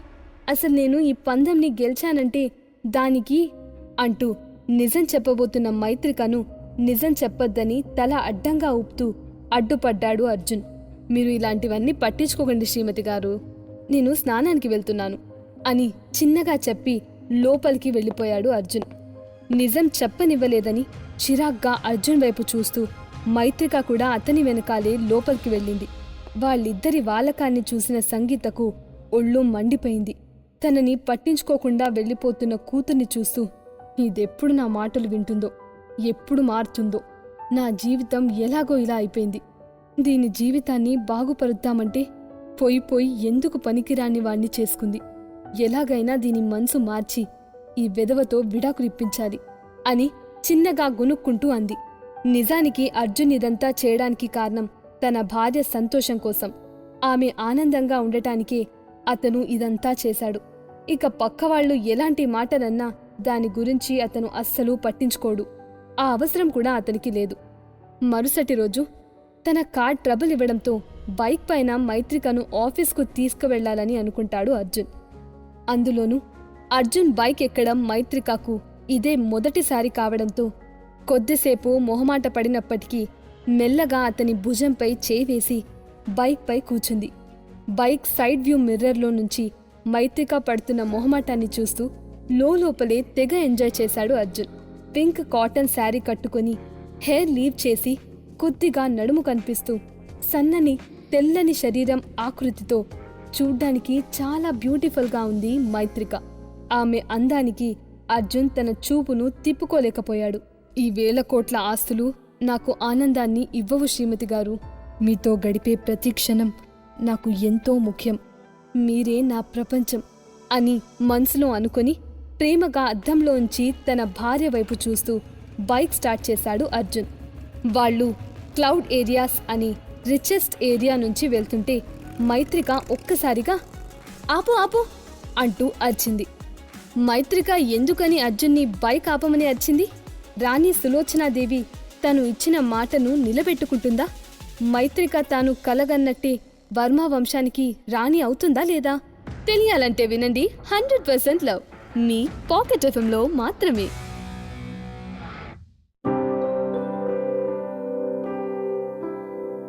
Episode 8 powerful detective. Car trouble ఇవ్వడంతో తన బైక్ మీద మైత్రికను తీసుకొని ఆఫీస్కు స్టార్ట్ అవుతాడు అర్జున్. దారిలో క్లౌడ్ విలాస్ మీదుగా వెళ్తుండగా సడన్ గా బైక్ ఆపమని అరుస్తుంది మైత్రిక. ఏమైంది శ్రీమతి గారు అంటూ కంగారుగా అడిగిన అర్జున్ని అటు చూడు అని క్లౌడ్ విలాస్ వైపు చూపించి, ఎంత బాగున్నాయో కదా, వర్మ ఫ్యామిలీస్కి క్వీన్ అవ్వడం నా మొదటి లక్ష్యం మాత్రమే, కానీ ఇలాంటి విలాస్లో బ్రతకడం నా కల అంటూ వాటిని మైమర్చిపోయి చూస్తూ చెప్పింది మైత్రిక. మైత్రిక ఆ విల్లాస్ వైపు చూస్తుంటే అర్జున్ చూపు మాత్రం ఆమెపైనే ఉంది. చిన్నపిల్లలా వాటిని చూస్తూ ఎక్సైట్ అవుతున్న మైత్రిక వైపు కన్నార్పకుండా చూస్తున్నాడు అర్జున్. కొద్దిసేపటికి అర్జున్ తన వైపే చూడ్డం గమనించిన మైత్రిక, అర్జున్, నేను విల్లాస్ వైపు చూస్తుంటే నువ్వు నా వైపు చూస్తావేంటి అని చిరుకోపంగా అడిగింది. మైత్రిక మాటలకి తేరుకున్న అర్జున్ తడబడుతూ తల తిప్పి క్లౌడ్ విల్లాస్ వైపు చూశాడు. నిజానికి ఆ క్లౌడ్ విల్లాస్ అన్నీ ఒక మౌంటైన్ లాంటి ప్లేస్కి చుట్టూ కట్టారు. అది మన దేశంలోనే అత్యంత ధనవంతులుండే ఏరియా. 1000 కోట్లకి అధిపతులు తప్ప అక్కడ మరెవరూ గజం భూమి కూడా కొనలేరు. నీకు విల్లాస్ బాగా నచ్చాయా అని నవ్వుతూ అడిగాడు అర్జున్. అఫ్కోర్స్, అందులో ఉండడం నా కల అర్జున్ అంటున్న మైత్రిక ఒక్కసారిగా ట్రాన్స్లో నుంచి బయటికి వచ్చి, అయ్యో అర్జున్, ఆఫీస్కి టైం అవుతుంది, పద పద అంటూ అర్జున్ షర్ట్ లాగుతూ హడావిడిగా చేసింది. సరే సరే, ముందు మీరు జాగ్రత్తగా కూర్చోండి శ్రీమతి గారు అని బైక్ స్టార్ట్ చేసి ఒక్కసారి ఆ క్లౌడ్ విల్లాస్ వైపు చూసి చిన్న స్మైల్ ఇచ్చి అక్కడి నుండి బైక్ ముందుకు పోనిచ్చాడు. దాదాపు 10 నిమిషాల తర్వాత ట్రాఫిక్లో ఆగింది అర్జున్ బైక్. అప్పుడే దాని పక్కకి లేటెస్ట్ మోడల్ BMW కార్ వచ్చి ఆగింది. 500 కోట్ల ఇన్వెస్ట్మెంట్ తెచ్చిన పర్సన్ ఇలాంటి డొక్కు బైక్ మీద తిరుగుతుందా? ఇది మా బర్మ వంశానికి ఎంత సిగ్గుచేటో తెలుసా అని ఎగతాళిగా కార్ విండో డౌన్ చేస్తూ అర్జున్ మైత్రికల్ని చూసి అంది ఒక అందమైన అమ్మాయి. ఆమె ఎవరో కాదు, ప్రమోద్ సిస్టర్ ప్రీతి. ప్రీతిని చూడగానే షాక్ అయింది మైత్రిక. కాని ఆమెతో వాదించే ఓపిక లేక, తన మాటలు పట్టించుకోక అర్జున్, వెళ్దాం పదా అని అంది. వాళ్ళిద్దరూ తనని అలా పట్టించుకోకపోవడం చూసిన ప్రీతి కోపంగా కార్ దిగి అర్జున్ బైక్కి అడ్డంగా నిలబడి, ఏంటి మైత్రిక, నన్ను చూసి పారిపోతున్నావా? నాతో మాట్లాడడం ఇష్టం లేకనా, లేక అసలు నా ఫేస్ చూడడమే ఇష్టం లేకనా అని కళ్ళు ఎగరేస్తూ అడిగింది. హే, పక్కకు తప్పు అవతల ఆఫీస్ టైం అవుతుంటే రోడ్ మీద నీ న్యూసెన్స్ ఏంటి అని విసుగ్గా అంది మైత్రిక. ఎందుకు మైత్రిక అంత కోపం అని సాగదీస్తూ అడిగి, అవును నువ్వేంటి ఇలా డొక్కు బైక్ మీద వెళ్తున్నావు? దారిలో ఏ లారీనో లేదా నా కార్ లాంటి ఏదైనా లగ్జరీ కారో డాష్ ఇస్తే ఇద్దరి ప్రాణాలు హరిమంటాయి తెలుసా అని కన్నింగా నవ్వుతూ అంది ప్రీతి. ప్రమోద్ని వర్మ కుటుంబానికి ప్రెసిడెంట్ అవ్వకుండా అడ్డుకున్న మైత్రిక మీద పగ పెంచుకుంది ప్రీతి. ఆమె మాటలకి వెటకారంగా నవ్వుతూ, మీ కార్ చాలా ఖరీదైందా అంటూ ఆ కార్ని చూసి ఆశ్చర్యపోతున్నట్టు ఎక్స్ప్రెషన్ పెట్టాడు అర్జున్. అర్జున్ని తీసేసేలా చూస్తే కనిపించట్లేదా అని అరిచి, ఓహ్ నువ్వు లో క్లాస్ కదా, నీకిలాంటివి తెలిసుండవులే అని వెకిరించి, సరే చెప్తాను విను. నా కార్ కాస్ట్ 3 crores అబౌవ్ ఉంటుంది. మీరు 10 సంవత్సరాలు తిండి తిప్పులు మానేసి కూడబెట్టినా ఈ కార్కి ఉన్న ఒక టైర్ని కూడా కొనలేరు అని హేళన చేస్తూ అంది ప్రీతి. ప్రీతి అని సీరియస్గా అన్నాడు అర్జున్. డోంట్ షౌట్ అర్జున్, నేను అన్న దాంట్లో తప్పేముంది? సిగ్గు లేకుండా ఇల్లరికం వెళ్ళటం నీకు గొప్పగా ఉందేమో కానీ మాకు కాదు. భార్య అంతలా కష్టపడుతుంటే కనీసం ఆమె కోసం ఒక క్యాబ్ అరేంజ్ చేసే సెన్స్ కూడా లేదు నీకు. నా మీద అరుస్తున్నావా? అయినా భార్యని ఉద్యోగానికి పంపి ఆ మనీతో జల్సాలు చేస్తూ బ్రతికే నీకు ఆమె గురించి ఆలోచించే మైండ్ ఉందనుకోవడం నా భ్రమ అంటూ నోటికొచ్చిందల్లా మాట్లాడింది ప్రీతి. తనని ఇన్సల్ట్ చేస్తున్న ప్రీతిని అర్జున్ కోపంగా చూస్తూ మౌనంగా ఉంటే మైత్రిక మాత్రం కోపం పట్టలేక, స్టాప్ ఇట్ ప్రీతి, అర్జున్ గురించి ఇంకొక వర్డ్ నీ నోట్లో నుండి వచ్చినా చంపేస్తా, జాగ్రత్త అని అరిచింది. అప్పటికే ఆమె పెద్దగా అరవడం వల్ల ఏదో గొడవ జరుగుతుందని చాలామంది వాళ్ళ చుట్టూ చేరారు. ఆ మాటలకి ప్రీతి రియాక్ట్ అయ్యేలోపే దుమ్ము రేపుతూ వరుసగా కొన్ని కార్లు వాళ్ల వైపుకి దూసుకువచ్చాయి. ఒక్కసారిగా అక్కడ గందరగోళం ఏర్పడింది. What is this? Rolls Royce phantom latest version cars ఇన్ని ఒకేసారి వచ్చాయేంటి? కోట్లు విలువ చేసే ఈ కాస్ట్లీ కార్లన్నీ ఇక్కడికి వచ్చాయేంటి? ఓ గాడ్, బిజినెస్ పని మీద ఏరియాకి ఎవరైనా బిగ్ షాట్స్ వచ్చారా అంటూ రకరకాలుగా మాట్లాడుకుంటున్నారు అక్కడ గుమికూడిన జనం. సడన్ గా అక్కడ వాతావరణం అంతా కోలాహలంగా మారిపోయింది. వాళ్ళందరూ చూస్తుండగాని ఒక పెద్దయిన కార్ దిగి అర్జున్ ముందుకు వెళ్లి చాలా గౌరవంగా, good morning sir, please get in to the car అంటూ కార్ వైపు చేతులు చూపిస్తూ చెప్పాడు. దాంతో ఆ మాట విన్నవారు మరింత షాక్ అయ్యారు. ఇక ప్రీతి సంగతైతే ప్రత్యేకంగా చెప్పనవసరం లేదు. డీప్ షాక్లోకి వెళ్ళిపోయిందామె. కళ్ళు బయటికి ఊడిపడేంత పెద్దవి చేసి అక్కడ జరుగుతున్న విచిత్రాన్ని చూస్తుంది. ఇప్పటి వరకు కార్ టైర్ని కూడా కొనలేడని అర్జున్ని ఎగతాళి చేసింది. కాని ఇప్పుడు కనీసం 20 రోల్స్ రాయస్ కార్లు అతడి కోసం వచ్చి ఆగాయి. ఇదంతా ప్రీతి నమ్మలేకపోతుంది. మైత్రిక పరిస్థితి కూడా అంతే ఉంది. ముందుగా షాక్ నుండి బయటపడిన ప్రీతి, మీరు ఏదో పొరపాటు పడుతున్నారు. ఇతన్ని చూసి మీరు ఎవరో అనుకొని ఉంటారు. ఇతనొక వేస్ట్ ఫెలో, ఏదో బ్రతకడానికి చిన్న ఉద్యోగం చేస్తున్నాడు అంతే. మీరు అనుకునే పర్సన్ ఇతను కాదు అంటూ ఆ ఓల్డ్ మ్యాన్ వైపు చూసింది. ఆమె మాటలు విన్న వెంటనే ఆ ఓల్డ్ మ్యాన్ కళ్ళు నిప్పులు కురిపించాయి. ఇంకొకసారి మా బాస్ని అవమానిస్తే నెక్స్ట్ సెకండ్ నీ లైఫ్కి ఎండ్ కార్డ్ పడుతుంది. బీ కేర్ఫుల్ అని కటువుగా చెప్పాడు. ఇదేంటి, ఈ పనికిమాలిన అర్జున్ని అంటే ఈ పెద్దాయనకి కోపం వస్తుంది. ఇంకొక మాట అర్జున్ గురించి తప్పుగా మాట్లాడినా నన్ను చంపేసేలా ఉన్నాడు. అయినా అర్జున్కి ఇతనికి సంబంధమేంటి అని గుటుకలు మింగుతూ మనసులోనే భయంగా అనుకుంది ప్రీతి. అతని కోపం చూసి చిన్నగా దగ్గాడు అర్జున్. అది విన్న పెద్దాయన తన కోపాన్ని తగ్గించుకున్నాడు. అతను ఎవరో కాదు, మధుసూదన్. అతన్ని అక్కడ చూసి షాక్ అయిన మైత్రిక, అర్జున్ ఇక్కడ ఏం జరుగుతుంది? ఈయన మిస్టర్ మధుసూదన్ గారు కదా, మరి నిన్ను ఎందుకు బాయ్స్ అని పిలుస్తున్నారు అని అర్జున్ స్లీవ్స్ ను లాగుతూ అడిగింది. డోంట్ వరీ శ్రీమతి గారు, వీళ్ళు దేవరాయ గ్రూప్స్ మనుషులు. నేను ఈ మధ్య తరచుగా ఈ కంపెనీకి వెళ్తున్నా కాబట్టి గుర్తుపట్టి ఆగి ఉంటారు. చైర్మన్ కి క్లోజ్ కాబట్టి నన్ను కూడా వాళ్ళ బాస్లా గౌరవంగా చూసుకుంటారు అంతే అని చాలా క్యాజువల్గా చెప్పాడు అర్జున్. కానీ మధుసూదన్ ఇలా సెక్యూరిటీతో తనని ఫాలో చేస్తున్నాడని అర్జున్ కూడా ఊహించలేదు. సారీ మిస్టర్ మధుసూదన్, నాకు కొంచెం పర్సనల్ వర్క్ ఉంది, మీరు వెళ్ళొచ్చు అని అర్జున్ సైగ చేయడంతో ఒక్కసారిగా అక్కడి నుంచి ఆ 20 రోల్స్ రాయస్ కార్లు రెప్పపాటు కాలంలో మాయమైపోయాయి. షాక్లో ఉన్న మైత్రిక వైపు చూసి వెళ్దామా అని కాస్త చిరాగ్గానే అన్నాడు అర్జున్. అదంతా చూస్తున్న ప్రీతి చాలా భయపడిపోయింది. అప్పటి వరకు పడిన టెన్షన్ వల్ల ఆమె అక్కడికక్కడే నేలపై బలహీనంగా కుప్పకూలిపోయింది. Devaraya and groups office. తన సీట్లో వెనక్కి జారపడి కూర్చొని టేబుల్ మీద ఒక చేత్తో చిన్నగా తడుతున్నాడు అర్జున్ కృష్ణదేవరాయ. అతను కూర్చున్న విధానానికి, అతని కళ్లల్లోని కోపానికి వణికిపోతూ ఎదురుగా నిలబడ్డాడు మధుసూదన్. రోడ్ మీద జరిగిన దానికి ఎలాంటి ఎక్స్ప్లెనేషన్ ఇవ్వాలనుకుంటున్నారు మధుసూదన్ అంటూ ఆయన కళ్లల్లోకి చూస్తూ అడిగాడు అర్జున్ కృష్ణదేవరాయ. క్షమించండి బాస్, మిమ్మల్ని అక్కడ రోడ్ పైన చూసేసరికి రోజులాగానే మా కోసం వెయిట్ చేస్తున్నారేమో అనుకున్నాను. బట్ అక్కడ అలా జరుగుతుందని ఊహించలేదు. ఇంకెప్పుడూ ఇలాంటి పొరపాటును జరగనివ్వను అని వణికిపోతూ చెప్పాడు మధుసూదన్. నేను రెగ్యులర్గా వెయిట్ చేసే ప్లేస్ అదా అని సీరియస్గా అడిగాడు అర్జున్. గుటికలు మింగుతూ కాదన్నట్టు అడ్డంగా తలూపాడు మధుసూదన్. అయినా మీరు నన్ను ఎందుకు ఫాలో అవుతున్నారు? మిమ్మల్ని ఒక ప్లేస్కి స్టిక్ అవ్వమన్నాను కదా. నేనే అక్కడికి వచ్చి కలుస్తానని చెప్పాను కదా. మీకు ఇప్పటికే ఎన్నోసార్లు చెప్పాను నా ఐడెంటిటీ బయటికి రావడానికి వీల్లేదని. కానీ మీరు ఇంకా నిర్లక్ష్యంగానే బిహేవ్ చేస్తున్నారంటే ఏంటర్థం అని తన ఎదురుగా ఉన్న టేబుల్పై గట్టిగా చర్చి అన్నాడు అర్జున్. అతను అడిగే ఒక్కొక్క మాటకి మధుసూదన్ గుండెల్లో వణుకు పుడుతుంది. ఎలా ఆ సిచ్యువేషన్ నుంచి బయటపడాలో అతనికి అర్థం కావట్లేదు. మంచిగా ఉన్నంతవరకే మంచి. తప్పు చేస్తే అర్జున్ స్టెప్ ఎలా ఉంటుందో అతనికి బాగా తెలుసు. నా గురించి మీకు అన్నీ తెలుసు కదా బాస్, ఈ ఒక్కసారికి నా తప్పుని క్షమించండి అంటూ ప్రాధేయపడ్డాడు మధుసూదన్. మీరు ఎప్పటి నుంచో ఈ దేవరాయ గ్రూప్స్లో పని చేస్తున్నారు కాబట్టి, మాకు నమ్మకస్తునిగా ఉంటున్నారు కాబట్టి ఈసారికి వదిలేస్తున్నాను. మళ్ళీ రిపీట్ అయితే నేనేం చేస్తానో మీకు బాగా తెలుసు అంటూ స్ట్రిక్ట్ వార్నింగ్ ఇచ్చాడు అర్జున్.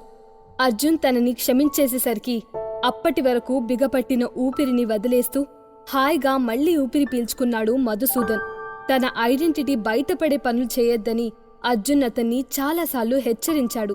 ఆ స్థానంలో మధుసూదన్ కాకుండా ఇంకెవరూ ఉన్నా ఒకప్పటి బెంగళూరు ఎండీకి పట్టిన గతే ఇతనికి పట్టేది. కాని మధుసూదన్ ఎప్పటినుంచో దేవరాయ కంపెనీకి నమ్మకస్తుడిలా పనిచేస్తున్నాడు. ఇంకా వయసులో పెద్దవాడు కూడా. అందుకే అతన్ని వదిలేశాడు. అర్జున్ కోపం తగ్గడంతో కాస్త రిలాక్స్ అయిన మధుసూదన్ 1 minute సార్ అంటూ బయటికి వెళ్లి ఒక అతన్ని తీసుకుని లోపలికి వచ్చాడు.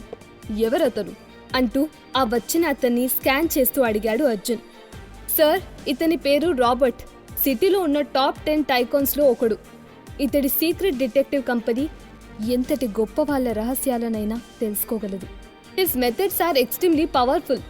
రాబర్ట్ని ఇంతకుముందు ఉన్న సీఈఓ మన దేవరాయ ఎంపైర్ గురించి ఇన్వెస్టిగేట్ చేయమని చెప్పారు అంటూ పరిచయం చేశాడు మధుసూదన్. విషయమేంటి అంటూ సూటిగా రాబర్ట్ కళ్ళల్లోకి చూస్తూ అడిగిన అర్జున్, దేవరాయ గ్రూప్స్ గురించి ఇన్వెస్టిగేట్ చేయడమా? అంత అవసరం ఏముంది? ఓసీయూ ఎందుకలా చెప్పాడు? ఇలాంటి దాని గురించి నేనెప్పుడు వినలేదే అని మనసులో అనుకున్నాడు. అర్జున్ చూపుకి చిన్నగా జంకినా కాస్త సర్దుకొని, క్షమించండి బాస్, నిజం చెప్పాలంటే నాకు అంత హై ప్రొఫైల్ ఏం లేదు. ఏదో చిన్న చిన్న కంపెనీస్ తప్ప. అందుకే మీతో ట్రావెల్ చేయాలని అనుకుంటున్నాను అని అన్నాడు రాబర్ట్. కాని అతని కళ్లల్లో ఇంతకుముందు ఉన్న డిగ్నిఫైడ్ లుక్ లేదు. ఓకే అన్ని విషయాన్ని అక్కడితో ఆపేసి, ఇంతకీ దేవరాయ ఫ్యామిలీ అప్డేట్స్ ఏంటి అని అడుగుతున్న అర్జున్ కళ్ళు ఎర్రబడ్డాయి. ఎందుకంటే ఒక అపరిచితుడి మాటలు విని తన తల్లి తనని ఇంట్లో నుంచి తరిమేసింది. ఆ తర్వాత తన ట్విన్ బ్రదర్స్ నుంచి తన ప్రాణాలు కాపాడుకోవడానికి కొన్ని 100 మైళ్లు పరిగెత్తాడు అర్జున్. ఆ సమయంలో తనని ఓ పెద్దాయన కాపాడకపోయుంటే తన చాప్టర్ ఇప్పటికే ముగిసిపోయి ఉండేది. ఇదిగోండి బాస్ అంటూ అర్జున్ అడగటమే ఆలస్యం అన్నట్టు తన చేతిలో ఉన్న ఫైల్ని జాగ్రత్తగా అర్జున్కి అందించాడు రాబర్ట్.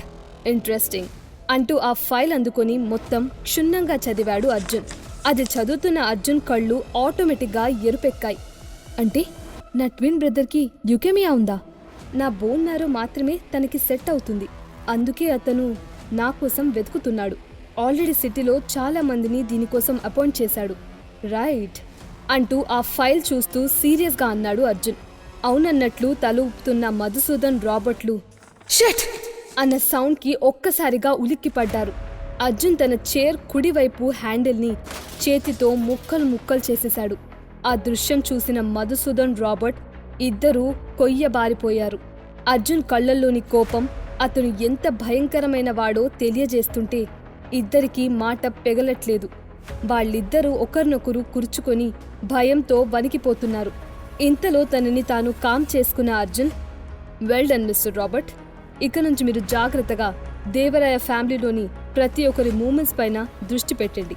అలాగే నా ట్విన్ బ్రదర్స్ ఎవరైతే పంపించాడో వాళ్ళిద్దరినీ ఒక కంట కనిపెట్టండి. వాళ్ల గురించి ప్రతి అప్డేట్ నా దగ్గరికి రావాలి అంటూ ఆర్డర్స్ పాస్ చేశాడు.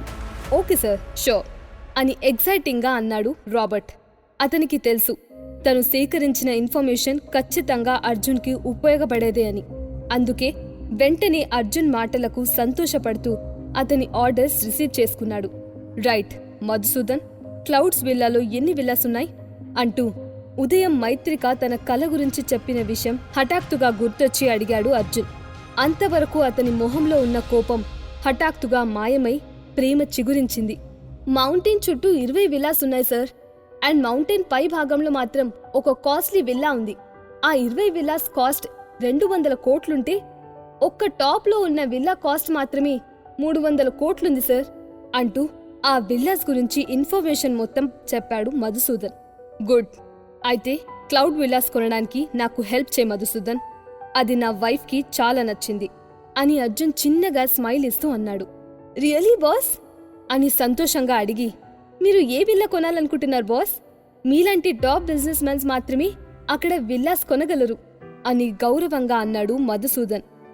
ఏ విల్లా ఏంటి మధుసూదన్, నాకేం కావాలో నీకు తెలియదా అంటూ మధుసూదన్ని కింద నుండి పై వరకు చూస్తూ అడిగాడు అర్జున్. సార్ అంటూ తనకేం అర్థం కానట్టు నెత్తిపై ఉన్న బట్టతలను రుద్దుకుంటూ చూశాడు మధుసూదన్. అర్జున్కి హాని తలపెడుతున్న అతని ట్విన్ బ్రదర్ ఎవరు? అర్జున్ ఇంటి నుండి ఎందుకు పారిపోయాడు?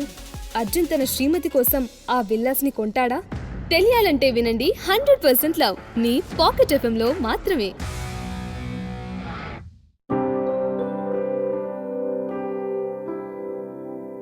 ఎపిసోడ్ 9 అపర కుబేరులు.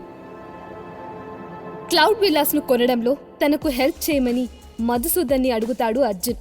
తనకి ఏ విల్లా కావాలో చెప్పమని అడిగిన మధుసూదన్ను కింద నుండి పై వరకు వింతగా చూస్తాడు Arjun. You are an idiot. నేను క్లౌడ్ విల్లాస్ అన్నిటిని కొనడం గురించి మాట్లాడుతున్నాను అని అన్నాడు అర్జున్. అర్జున్ మాటకి మొదట షాక్ అయినప్పటికీ అర్జున్ గురించి తనకి ఆల్రెడీ తెలుసు కాబట్టి మధుసూదన్ కాస్త బెటర్గానే ఉన్నాడు. కానీ రాబర్ట్ మాత్రం ఆశ్చర్యంతో కనుగుడ్లు తేలేసి మరి చూస్తున్నాడు.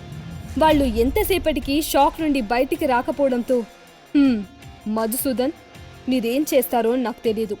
వితిన్ 1 వీక్లో ఆ విల్లాస్ అన్నిటి ప్రాపర్టీ డాక్యుమెంట్స్ నా ముందుండాలి అంటూ ఏదో ఆలోచిస్తూ అత్తారింటికి దారిదే సినిమాలో పవన్ కళ్యాణ్ స్టైల్లో సింపుల్గా చెప్పాడు అర్జున్. షో సార్ అని ఎలాంటి ఎక్స్ప్రెషన్ లేకుండా చెప్పాడు మధుసూదన్. కానీ అతని గుండె మాత్రం అర్జున్ ఇచ్చిన షాక్కి చాలా ఫాస్ట్గా కొట్టుకుంటుంది. అర్జున్ ఆర్డర్స్ పాస్ చేసేసరికి ఆఫ్టర్నూన్ అయిపోయింది. టైం చూసుకుని మైత్రికను పికప్ చేసుకోవడానికి వర్మ గ్రూప్స్కి బయలుదేరాడు. వర్మ గ్రూప్స్ దగ్గరికి వచ్చి ఎంతసేపు ఎదురు చూసినా మైత్రిక రాకపోవడంతో ఇక బయట వెయిటింగ్ చేయలేక విసుగ్గా ఆఫీస్ లోపలికి వెళ్లాడు అర్జున్. అతన్ని చూసిన ప్రీతి, ఓ మీరా సార్, నేను ఎవరో అనుకుంటున్నాను. మీరు ఆ 20 ఫ్యాంటమ్ కార్స్ బాస్కి బాస్ కదా? అవును, మీ బైక్ ఎక్కడుంది? కనిపించట్లేదు.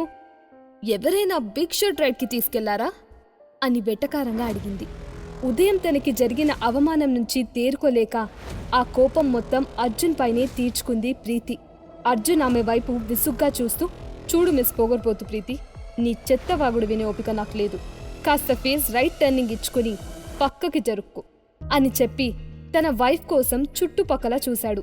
యూ అంటూ తనని కేర్లెస్గా ట్రీట్ చేసిన అర్జున్ వైపు పళ్ళు కొరుకుతూ కొరకొరా చూసింది ప్రీతి.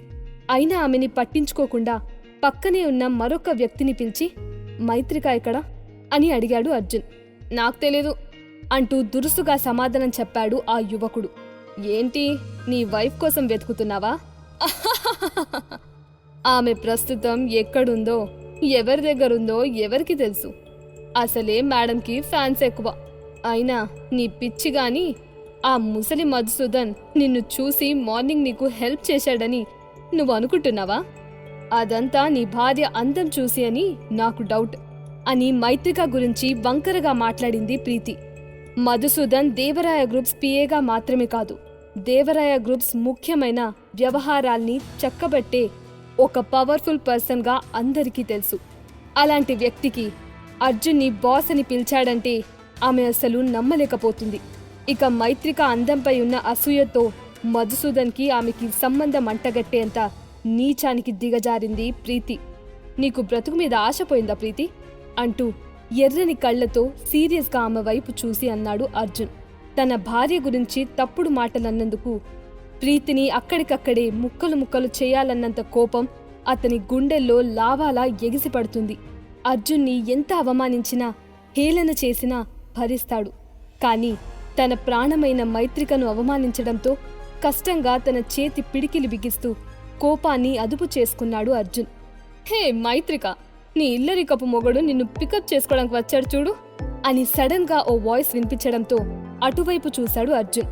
అప్పుడే బయట నుంచి లోపలికి వస్తున్న ప్రమోద్, అతని వెనుక బరువైన బ్యాగ్స్ ను కష్టంగా మోసుకు వస్తున్న మైత్రిక కనిపించింది. అర్జున్ని చూసిన మైత్రిక ఆశ్చర్యపోయింది. అర్జున్, నువ్వెప్పుడొచ్చావ్ అని అడుగుతూ అతని దగ్గరకు వెళ్ళింది. ఉదయం మధుసూదన్తో వెళ్లిన అర్జున్ ఏమైనా బిజినెస్ డీల్స్ మాట్లాడడానికి వెళ్లాడేమో అనుకుంది. కానీ ఇంత త్వరగా తిరిగి వస్తాడని ఆమె ఊహించలేదు. అర్జున్ ఏం మాట్లాడకుండా నిశ్శబ్దంగా మైత్రిక దగ్గరున్న బ్యాగ్స్ అన్నీ తీసుకున్నాడు. నిన్ను ఈ పని ఎవరు చేయమన్నారు? అటెండర్ వర్క్ నువ్వెందుకు చేస్తున్నావు అంటూ చిన్నగా అడిగాడు. ఆ సమయంలో అర్జున్ మాటల్లో కోపాన్ని, అతని కళ్లల్లోని ప్రేమను చూసింది మైత్రిక. ఆమె చెప్పుకోకపోయినా ఇదంతా ప్రమోద్ కావాలని చేస్తున్నాడని అర్జున్కి అర్థమై తన పిడికిల్ని బిగిస్తూ ప్రమోద్ వైపు కొట్టడానికి అన్నట్టుగా వెళ్లబోయాడు. అర్జున్ వైల్డ్గా రియాక్ట్ అవ్వడం చూసి కంగారుగా అతన్ని పట్టుకొని ఆపి, వదిలే అర్జున్, ప్రెస్ కాన్ఫరెన్స్ తర్వాత ఆఫీషియల్గా నేనెలాగో ఈ వర్మ వంశానికి ప్రెసిడెంట్ అవుతాను. అప్పుడు ఎలాగో అతను నా ముందు తల దించుకొని బ్రతకాలి కదా. అప్పటిదాకా అతనికి ఈ కాస్త సంతోషాన్నైనా ఉండనివ్వు అని ప్రమోద్ని ఉద్దేశించి అంటుంది మైత్రిక. ఎందుకో తెలియదు, అర్జున్ తన మీద చూపించే ప్రేమ, కేరింగ్ చూస్తుంటే చాలా ముచ్చటగా అనిపించింది ఆమెకి. మైత్రిక మాటలకి కోపంగా పళ్ళు కొరుకుతూ, ప్రెస్ కాన్ఫరెన్స్ కోసం చాలా ఈగర్గా వెయిట్ చేస్తున్నట్టున్నావు. నీ పొగరు ఆ రోజు వరకే మైత్రిక. ఆ రోజు ఏం జరగబోతుందో మీరసలు ఊహించలేరు అని కన్నింగా నవ్వుతూ అన్నాడు ప్రమోద్. వర్మ గ్రూప్స్లో బయట వ్యక్తుల జోక్యం రాణి సులోచనకి అస్సలిష్టముండదు. అందులో అర్జున్ అంటే సులోచనకి అసహ్యం. అర్జున్ ఆ రోజు నోరు ఎత్తినా ఆమె ఊరుకోదు. బొమ్మ వెనకే బొరుసునట్టు అర్జున్ని ఏమైనా అంటే మైత్రిక తగ్గేదేలే అంటూ ముందుకొచ్చేస్తుంది. ఎందుకంటే అర్జున్ మైత్రిక బలహీనత. పదవి అర్జున్ ఏది కావాలి అంటే మైత్రిక అర్జున్ అని అంటుందని ప్రమోద్కి బాగా తెలుసు. ప్రమోద్, నీకు ఇంకో విషయం తెలుసా?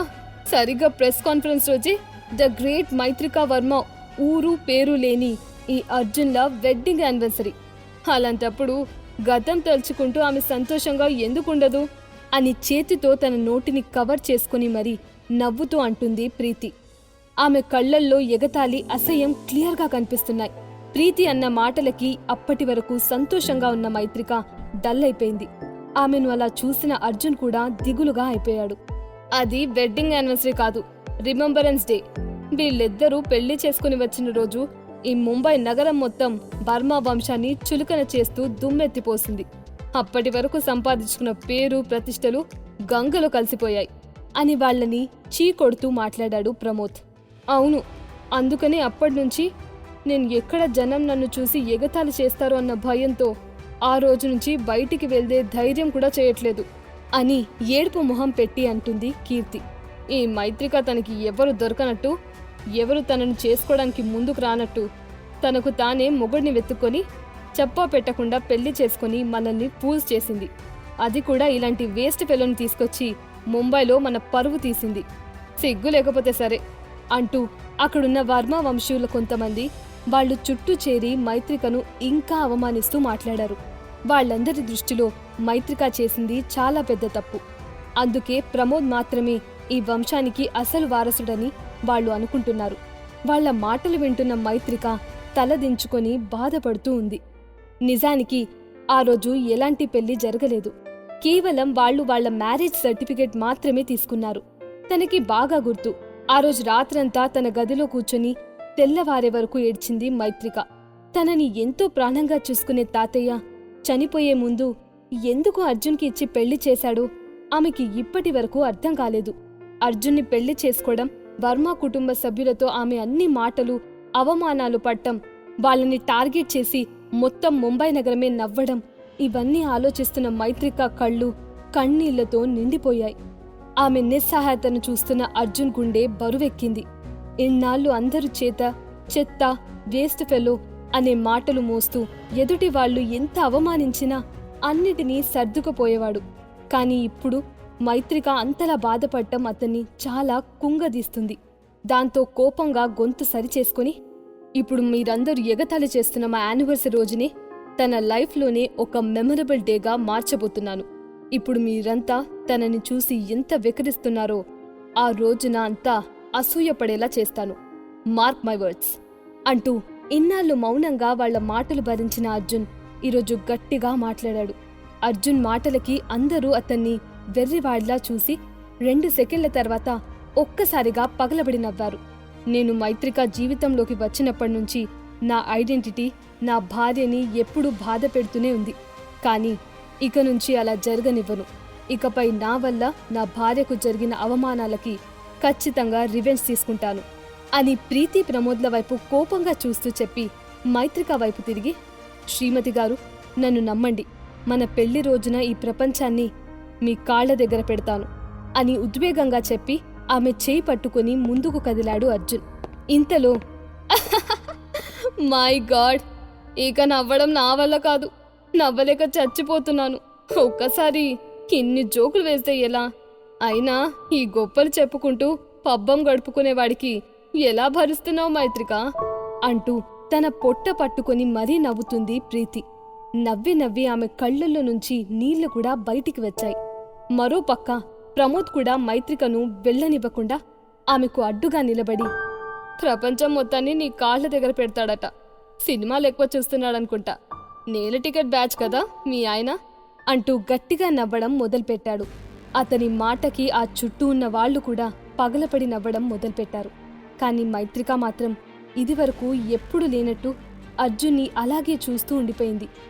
ఎప్పుడు తనని ఎవరేమన్నా కామ్గా ఉండే అతను ఇంతమంది ముందు తనని సేవ్ చేసి ధైర్యం చేస్తాడని ఆమె ఊహించలేదు. ప్రమోద్ మాటలకి మైత్రిక వైపు చూశాడు అర్జున్. నువ్వు నా కోసం చిన్న పువ్వు తెచ్చినా నేను సంతోషంగా తీసుకుంటాను అర్జున్ అని వెలిగిపోతున్న ముఖంతో చిన్న చిరునవ్వుతో చెప్పింది మైత్రిక. ఆమెకు అర్జున్ మీద పెద్దగా ఎక్స్పెక్టేషన్స్ లేవు. అందరూ అర్జున్ని వేలెత్తి చూపించకుండా తన సొంత కాళ్ల మీద నిలబడితే చూడాలని మైత్రిక కోరిక. మైత్రిక, మీ ఆయన ప్రపంచాన్ని నీ పాదల దగ్గరకు తెచ్చి పెడతాడంట. ఇంకా నయ్యం, రేపు ముంబైలో ద జెమ్ ప్యాలెస్ వాళ్ళు వేలం వేసే వరల్డ్ హైయెస్ట్ కాస్ట్ నెక్లెస్ను తెచ్చి నీకు ఇస్తానని అనలేదు అని అంటుంది ప్రీతి. ఆ మాట వచ్చిన మరుక్షణమే అక్కడి వాళ్ల వెక్కిరింపు నవ్వులు ఇంకా ఎక్కువయ్యాయి. ద జెమ్ ప్యాలెస్ జైపూర్కు చెందిన ఒక పురాతనమైన జ్యువెలరీ కంపెనీ. ఈ కంపెనీ ఇండియాలోనే olden and top jewellery company. ఎన్నో ఏళ్లు కష్టపడి అరుదైన రత్నాలను పొదిగి తయారు చేసిన హారమది. ప్రస్తుతం దాని ధర 100 కోట్ల రూపాయలకు పైమాటే. వాళ్ల నవ్వులని కేర్ చేయకుండా వెళ్దాం పదా అంటూ బయటికి నడిచింది మైత్రిక. సరే అన్నట్లు తలూపి ఆమె వెనకే నడిచాడు అర్జున్. కార్లో కూర్చున్నాక, ద జెమ్ ప్యాలెస్ కంపెనీ వాళ్ల రాచరికపు నగలు ధరించాలంటే అదృష్టం ఉండాలి. ఆ నెక్లెస్ ఏ అదృష్టవంతరాల చేతికి వెళ్తుందో. నీకింకో విషయం తెలుసా? యాక్టర్ ప్రభాస్ తన ఫ్యూచర్ వైఫ్కి దాన్ని గిఫ్ట్గా ఇవ్వాలని ప్లాన్ చేసి సీక్రెట్గా వేరే ఏదో కంపెనీ ద్వారా వేలంలో పార్టిసిపేట్ చేస్తున్నట్టు గాసిప్ నడుస్తుంది అని అంటుంది మైత్రిక. అర్జున్ ఆ మాటకి కాస్త ఆశ్చర్యపోయాడు. మరుసటి రోజు తెల్లవారుజామునే అర్జున్ ఫోన్ మోగడంతో మైత్రిక నిద్ర డిస్టర్బ్ అవ్వకుండా కాల్ చేస్తుంది ఎవరో చూసుకొని లేచి బాల్కనీలోకి వెళ్ళాడు అర్జున్. చెప్పండి మధుసూదన్, విషయమేంటి అని అన్నాడు అర్జున్. క్లౌడ్ పిక్ విల్లాస్ కొనుగోలు చేయడంలో మనం సక్సెస్ అయ్యాం బాస్ అని చెప్పాడు మధుసూదన్. ఈజ్ ఇట్ ట్రూ అంటూ నవ్వాడు అర్జున్. ఎస్ బాస్ అంటూ వాటి గురించి వివరంగా చెప్పాడు మధుసూదన్. ఆ తర్వాత కొద్దిసేపు మధుసూదన్తో మాట్లాడి కాల్ కట్ చేసి లోపలికి వచ్చాడు అర్జున్. వచ్చావా అర్జున్? ఫాస్ట్గా నాతో పాటురా, అర్జెంట్గా బయటికి వెళ్ళాలి అంటూ అప్పటికే నిద్రలేచిన మైత్రిక అతన్ని తొందర చేసింది. ఎక్కడికి వెళ్తున్నాం అని తన బైక్ తీస్తూ అడిగాడు అర్జున్. ఎయిర్పోర్ట్ అని ఫోన్ చూసుకుంటూ సింపుల్గా సమాధానం చెప్పి కార్తీ అర్జున్ అంది మైత్రిక. ఓకే అని కార్ స్టార్ట్ చేస్తూ ఎవరిని పికప్ చేసుకోవడానికి వెళ్తున్నాం శ్రీమతి గారు అని అడిగాడు. నా కజిన్ కావ్య వస్తుంది, తనని తన హస్బెండ్ని పికప్ చేసుకోవడానికి వెళ్తున్నాం. వాళ్ళిక్కడ కొన్ని డేస్ హాలిడే టూర్ ప్లాన్ చేసుకున్నారు అని చెప్పింది మైత్రిక. కావ్య అన్న పేరు వినగానే అర్జున్ ఫేస్ చిరాగ్గా మారిపోయింది. వర్మ ఫ్యామిలీ మొత్తం ఒక ఎత్తైతే ఈ కావ్య మరో ఎత్తు. ఆమె ఎప్పుడు వచ్చినా అర్జున్ని అవమానించడం, అతనిపై ఆధిపత్యం చలాయించడం, ప్రతిదానికి అతన్ని విమర్శించడం ఇదే పనిగా పెట్టుకునేది. అందుకే కావ్య అంటే అర్జున్కి ఇష్టం ఉండదు. 20 నిమిషాల్లో ఇద్దరూ ఎయిర్పోర్ట్కు చేరుకున్నారు. హే మైత్రిక, నేనిక్కడున్నాను అంటూ చేయి ఊపుతూ మైత్రిక ముందుకు వచ్చింది కావ్య. హాయ్ అంటూ ఆమెకి ఎదురుగా వెళ్ళింది మైత్రిక. మైత్రిక, ఇతను నా భర్త సంతోష్ అని మైత్రికకు పరిచయం చేసి, డార్లింగ్ ఇది నా కజిన్ మైత్రిక అని ఒకరికి పరిచయం చేసింది కావ్య. హలో అంటూ మైత్రికను విష్ చేస్తూ సంతోష్ కళ్ళు ఆమె అందంపై పడ్డాయి. గాడ్, ప్రపంచంలో ఇంత అందమైన అమ్మాయిలున్నారా అని అనుకుంటూ తన కళ్ళన్ని మైత్రిక పైనే ఉంచాడు. హలో, ఇతను నా హస్బెండ్ అర్జున్ అని చిన్నగా నవ్వుతూ అర్జున్ని పరిచయం చేసింది మైత్రిక. ఓ, అర్జున్ అంటే ఇతనేనా? డార్లింగ్, నువ్వు ఎప్పుడు చెప్పే ఇల్లరిక మల్లుడు ఇతనేనా అని అర్జున్ని పలకరించకుండానే వెనక్కి తిరిగి కావ్యాని అడిగాడు సంతోష్. అవును సంతోష్, అతని గురించి మనం పట్టించుకోవాల్సిన అవసరం లేదు అని అసహ్యంగా అర్జున్ని చూసి పక్కకు తిరిగి మైత్రికతో మాట్లాడడం మొదలుపెట్టింది కావ్య. కావ్య సంతోష్లతో అర్జున్ ఎలా డీల్ చేయబోతున్నాడు? క్లౌడ్ పీక్ విల్లాస్ను కొన్న అర్జున్ మైత్రికను ఎలా సర్ప్రైజ్ చేయబోతున్నాడు? ఇవన్నీ తెలియాలంటే వినండి 100% లవ్ మీ పాకెట్ ఎఫ్ఎంలో మాత్రమే.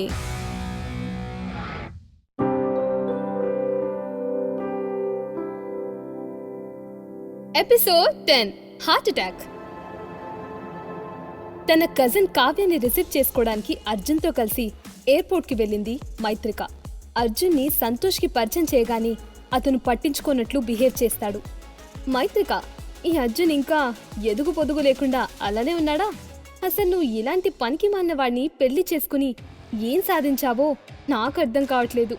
నీ రేంజ్ ఏంటి, అతని రేంజ్ ఏంటి అని అడిగింది కావ్య. ఆమె మాటలకి బాధగా తలదించుకుంది మైత్రిక. నాకు నిన్ను ఏమీ అనాలని లేదు మైత్రిక, కానీ మనిద్దరి విషయంలో లక్ చూడు ఎలా ఉందో. నువ్వు నాకంటే అందంగా ఉంటావు, బట్ నా అంత అదృష్టవంతురాలివి కాదు. నీకు తెలుసా, నా హస్బెండ్ సంతోష్కి ఢిల్లీలో పెద్ద పెద్ద మాల్స్ ఉన్నాయి. తొందరలోనే అన్ని స్టేట్స్లో తన మాల్స్ ఓపెన్ చేయాలని ఆలోచిస్తున్నాడు అని అతని చేతిని చుట్టుకొని గొప్పగా చెప్పింది కావ్య. ఇదేం నా గొప్ప కాదు, ప్రతి మనిషికి ఒక గోల్ అనేది ఉండాలి కదా. బిజినెస్ ఎక్స్టెండ్ చేయాలన్నది నా గోల్. సక్సెస్ అవ్వడానికి నా వంతు ప్రయత్నం నేను చేయాలిగా అని హుందాగా పెద్ద మనిషిలా ప్రవర్తించాడు సంతోష్. కానీ అతను అర్జున్ వైపు చూస్తున్న చూపులు మాత్రం అసహ్యం ఇంకా అసూయతో నిండిపోయాయి. అసలు దేవుడు ఎంత అన్యాయం చేస్తున్నాడు.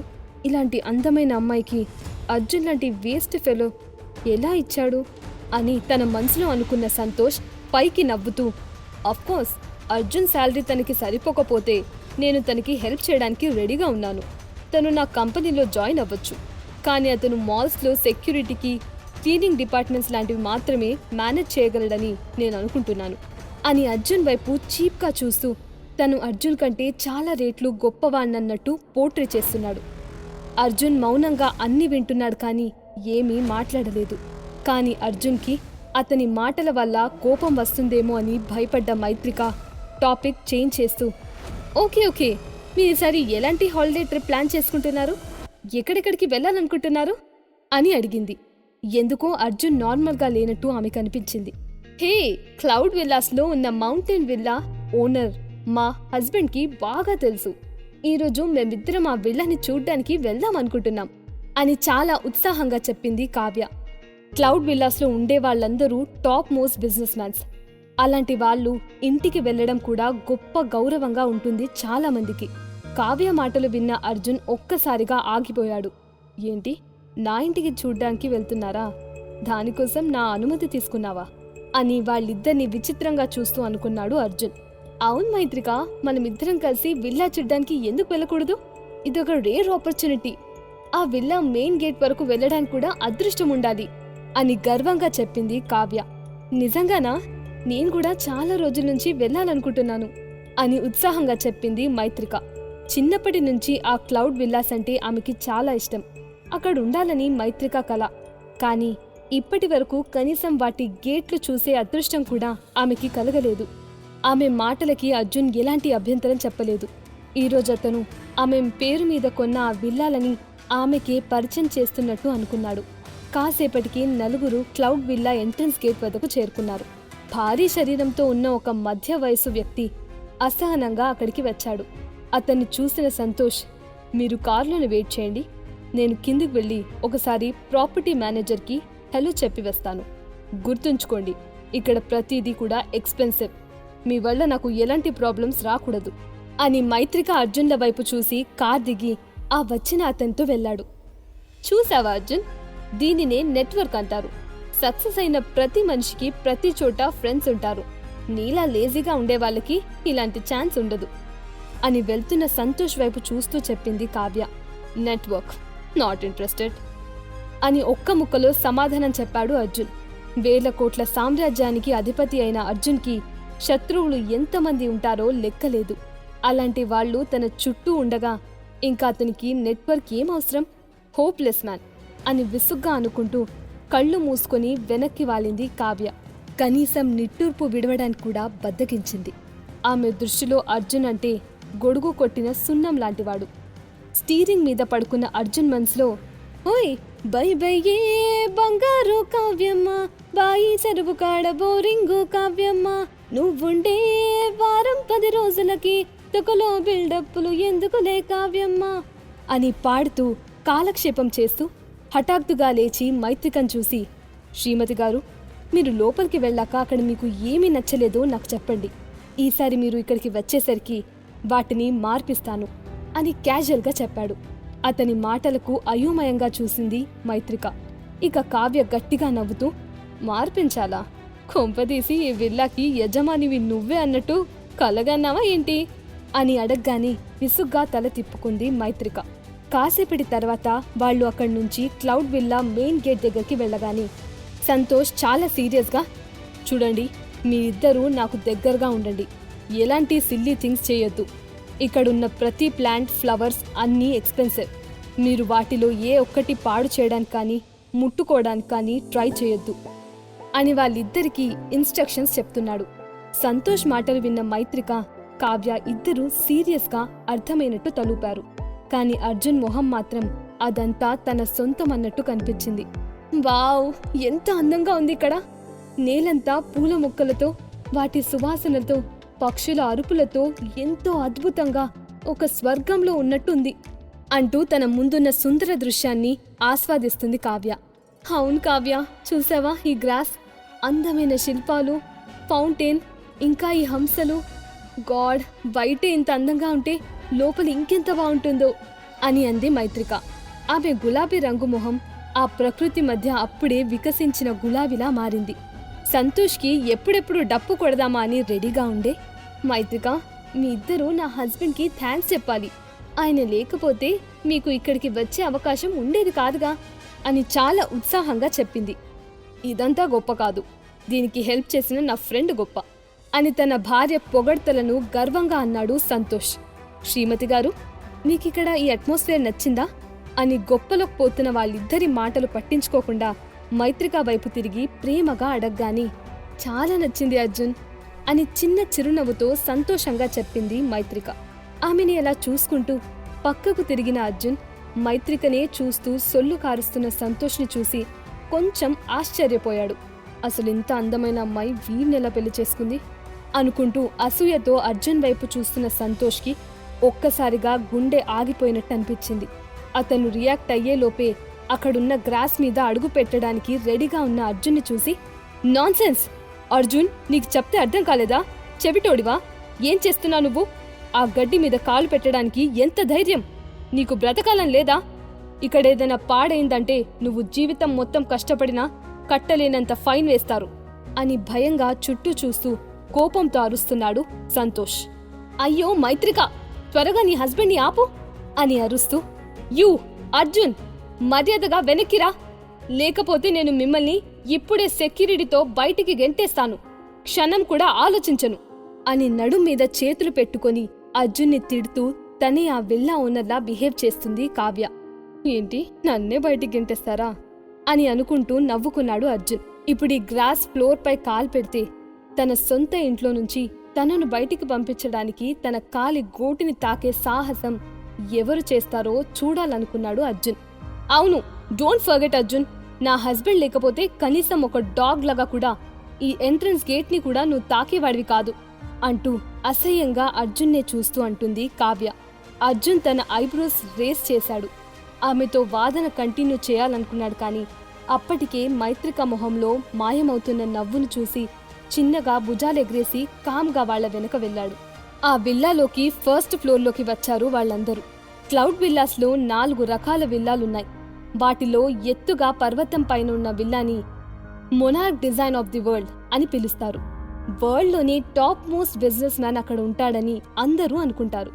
నాకున్న ఇన్ఫ్లుయెన్స్తో ఫస్ట్ ఫ్లోర్ వరకే పర్మిషన్ వచ్చింది, కాబట్టి మీరు కామ్గా ఉండండి, ఏది ముట్టుకోవడానికి కూడా ట్రై చేయకండి అని నొక్కి మరి చెప్పి, ముఖ్యంగా అర్జున్, నువ్వు ఇక్కడ ఎలాంటి పనులు చేసి ఇరుక్కున్నా నాకు సంబంధం లేదు, మీ చావు మీరు చావాల్సిందే అంటూ అర్జున్ వైపు కోపంగా చూస్తూ అన్నాడు Santosh.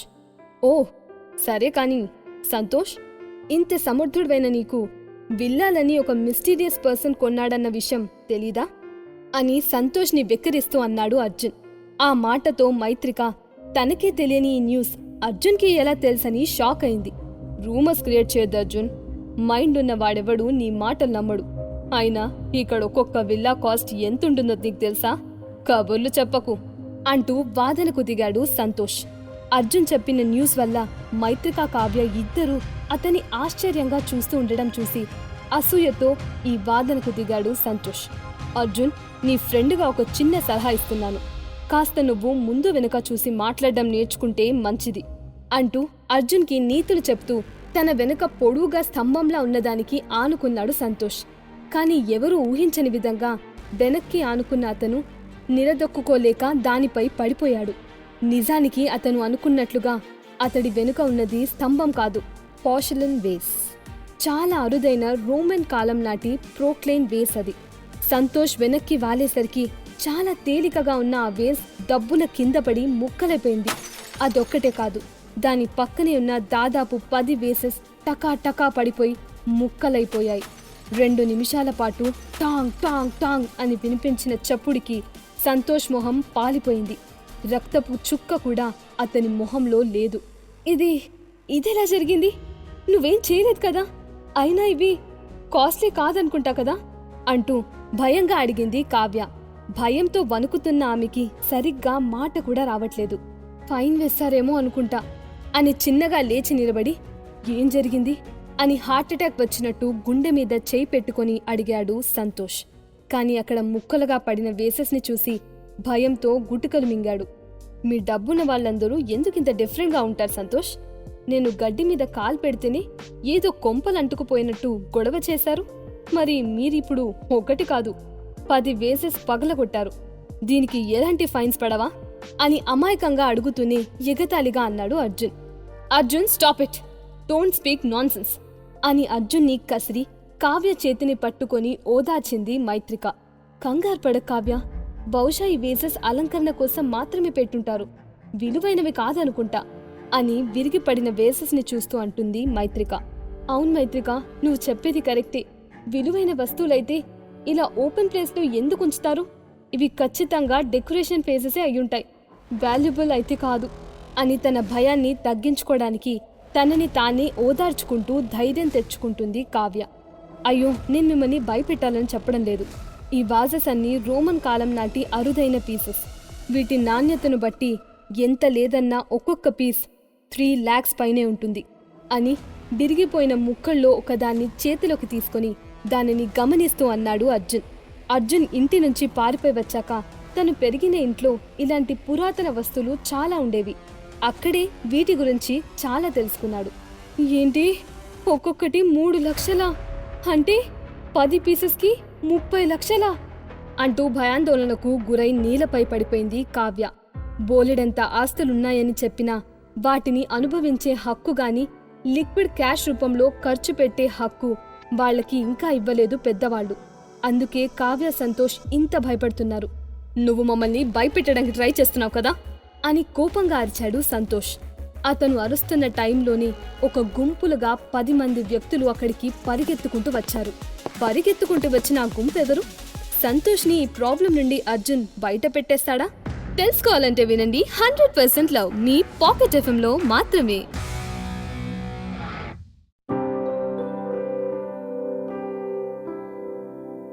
Episode 11 control Arjun control.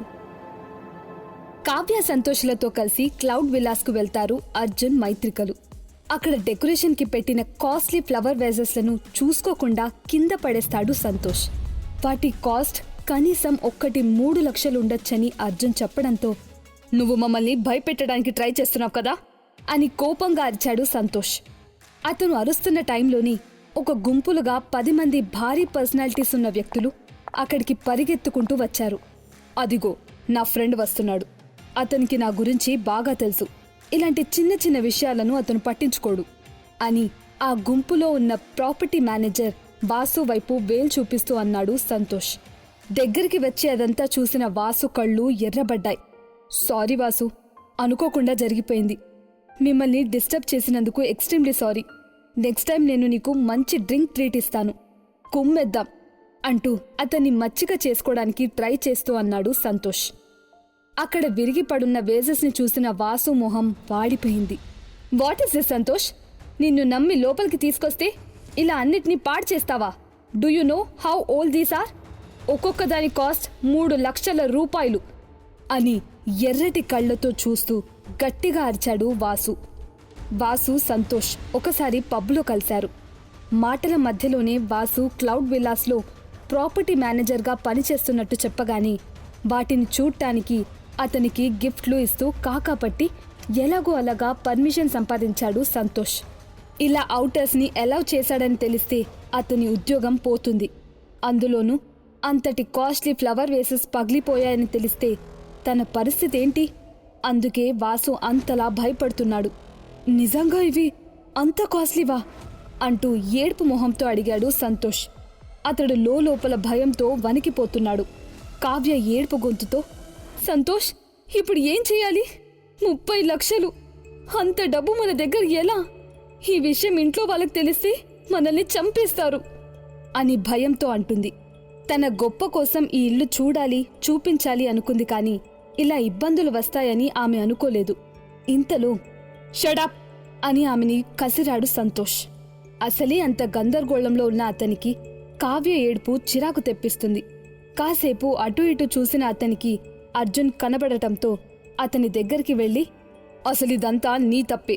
ఇక్కడ విల్ల ఎవరో కొన్నారని నువ్వు నాకు చెప్పడం వల్లే నేను ఇలా చేశాను. లేకపోతే నేను ఇంత పరధ్యానంగా ఉండేవాడ్నే కాదు.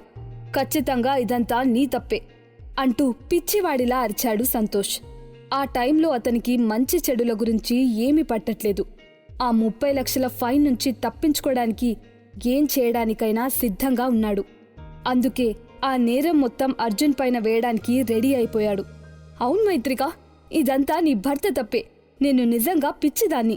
కొంచెం కూడా మేనస్ లేని మీ ఇద్దరిని తీసుకుని ఇక్కడికి వచ్చాను. నిజంగా నాకు బుద్ధి లేదు. నీ వల్ల ఇప్పుడు ఇక్కడ 30 లక్షల నష్టం. ఎవరు కట్టారిదంతా అంటూ తన హస్బెండ్ అందించిన లైన్ని క్యాచ్ చేస్తూ సెకండ్లలో కథ అల్లేసి తప్పంతా అర్జున్ మీదికి తోసేసింది కావ్య. ఆమె మాటలకి మైత్రిక ఒక్కసారిగా ఉలిక్కిపడింది. వరుసకి అక్క అయినా ఆమె తన ఫీలింగ్స్ కూడా పట్టించుకోకుండా ఇలా నిందలు వేస్తుందని ఊహించలేదు. దాంతో అసహ్యంగా ఆమె వైపు చూసింది మైత్రిక. అర్జున్ కాస్త పక్కకు వెళ్లి ఫోన్ తీసి ఎవరికో మెసేజ్ సెండ్ చేస్తాడు. తర్వాత మళ్లీ వాసు ముందుకు వచ్చి, వాళ్ళు చెప్పింది నిజమే, ఈ వేసెస్ నేనే పగలగొట్టాను అని అన్నాడు అర్జున్. ఒక్క సెకండ్ అక్కడున్న అందరికీ తల తిరిగినట్టు అనిపించింది. సంతోష్, కావ్యాల నోట్లో నుంచి మాట కూడా బయటికి రావడం లేదు. విన్నది నిజమేనా అన్న అనుమానం కూడా వచ్చింది వాళ్ళకి. అర్జున్, ఏం చేస్తున్నా? నీకేమైనా పిచ్చి పట్టిందా అని అర్జున్ చేతులు పట్టుకుని వెనక్కి లాగి అరుస్తుంది మైత్రిక. 30 లక్షలు! తను చేసే చిన్న ఉద్యోగానికి అతను అంత డబ్బు ఎలా కట్టగలుగుతాడు? పెట్టుబడిగా వచ్చిన 500 కోట్లు కూడా ఇప్పటికీ వర్మ గ్రూప్స్ ఖాతాలోకి చేరిపోయాయి. దానిని సులోచనాదేవి కొంచెం కూడా తాకనివ్వదు. మరీ ముఖ్యంగా అసలిది వాళ్ళు చేసిన పని కాదు. అలాంటప్పుడు ఎందుకు నేరాన్ని మీద వేసుకోవాలి అనుకున్న మైత్రికకు ఒళ్ళు మండిపోయింది. వాసు సార్, ఈ అమ్మాయి ఎవరో కాదు, వర్మ గ్రూప్స్లో ఒక బోర్డు మెంబర్. అలాగే ఇతను ఆ ఇంటి అల్లుడు అంటూ అర్జున్ని ఇరికించడానికి తెలివిగా మాట్లాడతాడు సంతోష్. ఆ 30 లక్షల డబ్బు కట్టడం నుంచి తప్పించుకోవడానికి ఎవరు ఎలా పోయినా అతనికి పట్టింపు లేదు. ఎందుకో అర్జున్ని చూసిన వాసు కాస్త మెత్తబడ్డాడు. అతని కళ్ళు చెమర్చాయి. నిజానికి ఇప్పుడు ఆ సమస్యను పరిష్కరించలేకపోతే అతని ఉద్యోగం పోతుంది. సరే, మీ వల్లే జరిగిందని ఒప్పుకున్నారు కాబట్టి ఇప్పుడే 30 లక్షలు కట్టి వెళ్ళిపోవచ్చు. లేదా మీ అందరినీ మనీ కట్టేదాకా ఇక్కడే ఉంచి మ్యాటర్ని నేరుగా వర్మ గ్రూప్స్ దాకా తీసుకెళ్లాల్సి ఉంటుంది అన్నాడు వాసు. అసలు మీకేం రైట్ ఉంది మమ్మల్ని ఇక్కడ ఉంచడానికి? అసలు ఈ వేసెస్ పలగొట్టిన వాళ్ళు అదిగో వాళ్ళిద్దరు అంటూ కావ్య సంతోష్ల వైపు చూపిస్తూ, దానికి మాకు ఎలాంటి సంబంధం లేదు అని వాసుకి వివరించడానికి ట్రై చేస్తుంది మైత్రిక. ఈ విషయం రాణి సులోచన వరకు వెళ్తే ఇంకా సమస్యగా మారుతుంది. వారసుడు విషయంలో ఇప్పటికే తనకు నెగటివ్గా ఉన్న సులోచన పూర్తిగా ఆ పదవిని తనకు దూరం చేస్తుంది. అందుకే ఇది బయటికి పోకూడదని తాపత్రయపడుతుంది మైత్రిక. అదంతా నాకనవసరం. నీ భర్త స్వయంగా తప్పుని ఒప్పుకున్నాడు. సో మర్యాదగా డబ్బులు కట్టి కదలండి అని అన్నాడు వాసు. మైత్రిక కానీ అర్జున్ కానీ ఆ డబ్బులు కడితే తమ సమస్య పరిష్కారం అవ్వడమే కాదు, ఇటు సంతోష్ దగ్గర నుంచి కూడా డబ్బులు లాగవచ్చని అతను ఆలోచిస్తున్నాడు. అవునా మేనేజర్, ఇందాక చెప్పినట్టుగాని నేను దాన్ని అంగీకరిస్తున్నాను. అసలు వీటిని పలగొట్టమని నన్ను లోపలికి పంపిందే మీరని అందరికీ చెప్తాను అంటూ వాసు వైపు చూస్తూ కూల్గా అన్నాడు అర్జున్. ముఖ్యంగా వాసు తన డ్యూటీ సరిగ్గా చేయకపోవడం అర్జున్కి అస్సలు నచ్చలేదు. బయట వ్యక్తులకి అసలు అనుమతి లేనప్పుడు డబ్బులు తీసుకొని ఇలా లోపలికి పంపించడం ఒక తప్పైతే, ఇప్పుడు తన స్వార్థం కోసం అమాయకుల్ని బలి చేసి ఇంకా పెద్ద తప్పు చేస్తున్నాడు వాసు. అసలు అర్జున్ నేరం అంగీకరించడానికి కారణం ఆ మేనేజర్ సమర్థుడో కాదో పరీక్షించడం. కానీ తను ఎక్స్పెక్ట్ చేసినట్టే వాసు అర్జున్ని నిరాశపరిచాడు. యూ నాన్సెన్స్ అంటూ బిత్తరపోయి మరీ అర్జున్ వైపు చూస్తున్నాడు వాసు. అర్జున్ ఇంత ధైర్యంగా తనకి ఎదురు తిరుగుతాడని అతను ఊహించలేదు. అయినా ఇంత పెద్ద విల్లాలో సీక్రెట్ కెమెరా సెక్యూరిటీ లేకుండా ఉంటుందా? ఈ ఫ్లోర్లో మొత్తం 3 సీక్రెట్ కెమెరాస్ ఉన్నాయి. A102, D122, G187. కావాలంటే వెళ్ళి చెక్ చేసుకోండి. ఇక్కడ జరిగిందంతా మీరు అందులో క్లియర్గా చూడొచ్చు అంటూ ఆ ఫ్లోర్లో ఉన్న సీక్రెట్ కెమెరాస్ గురించి చెప్పాడు అర్జున్. నిజానికి అర్జున్కి మధుసూదన్ ఇచ్చిన మ్యాప్ ఇంకా గుర్తుంది. అర్జున్ చెప్పిన వివరాలకు కళ్ళు పెద్దవి చేసి, ఎవరు నువ్వు? ఈ విల్లా లేఅవుట్ గురించి నీకెలా తెలుసు? ఈ క్లౌడ్ పీక్ విల్లాలో ప్రతిదీ చాలా రహస్యంగా ఉంచుతాం, అలాంటిది నీకెలా తెలిసింది అంటూ భయంగా అడిగాడు వాసు. వాసు మాటలు పూర్తవ్వకముందే గన్ పెళ్లిన శబ్దం గట్టిగా వినిపించింది. దాంతో ఒక్కసారిగా అందరూ ఉలిక్కిపడి అటువైపు చూశారు. బ్లాక్ అండ్ వైట్ ఫార్మల్ సూట్లో తెలుపు నలుపు కలిసిన జుట్టుతో ఉన్న ఒక ఓల్డ్ మ్యాన్ పరిగెత్తుకుంటూ వాళ్ల దగ్గరికి వచ్చాడు.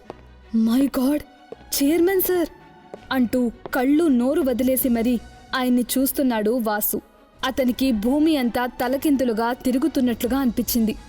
వాసు ఎదురుగా నిప్పులు కక్కే కళ్లతో చూస్తున్న వ్యక్తి మరెవరో కాదు, క్లౌడ్ పీక్ విల్లాస్ డెవలపర్, ఇండియాలోనే టాప్ 5 రియల్ ఎస్టేట్ కంపెనీస్లో ఒకటైన twinning groups chairman Kailash Nath. దాదాపు అతని ఆస్తుల విలువ 3000 కోట్లకు పైమాటే. అలాంటిది ఇతను ఇక్కడికి ఇప్పుడు సడన్గా ఎందుకు వచ్చినట్టు? వాసుని చూడగాని అతన్ని చంపేయాలన్నంత కోపం వచ్చింది కైలాష్కి. దాంతో ఒక్క మాట కూడా మాట్లాడకుండా అతని చెంప పగలగొట్టాడు. నిజానికి కైలాష్ ఈరోజు అర్జున్ని కలవడానికి ప్రత్యేకంగా ఇక్కడికి వచ్చాడు. ఎయిర్పోర్ట్ నుంచి బయటికి వచ్చిన అతనికి మధుసూదన్ నుంచి కాల్ వచ్చింది. దాంతో వెంటనే ఇక్కడికి వచ్చేశాడు.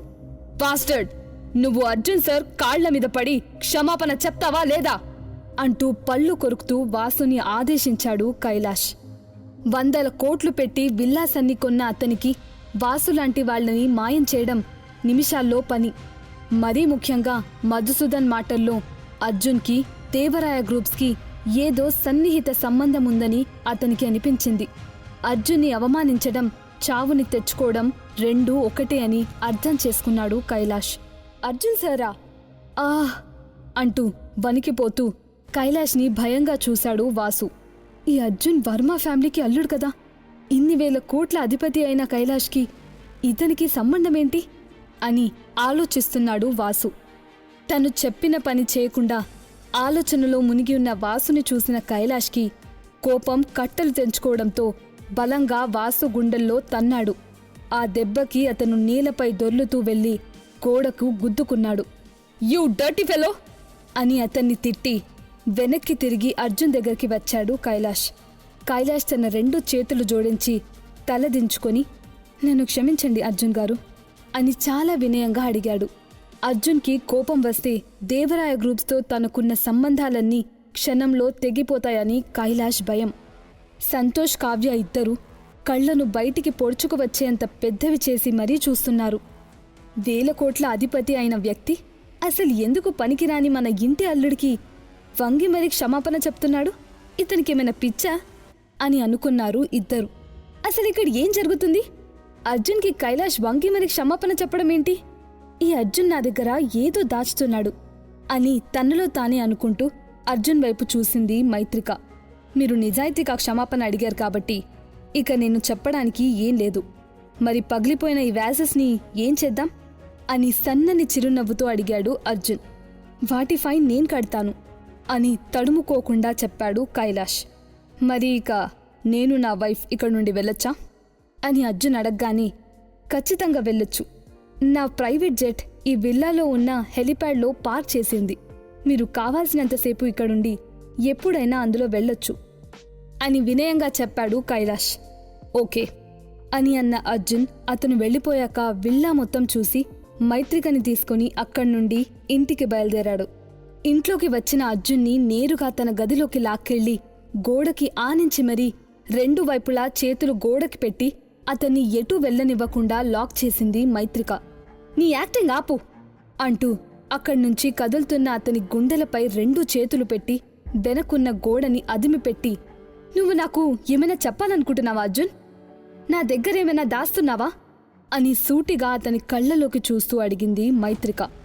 మైత్రిక కళ్లల్లోకి ప్రేమగా చూస్తున్నాడు తప్ప సమాధానం చెప్పలేదు అర్జున్.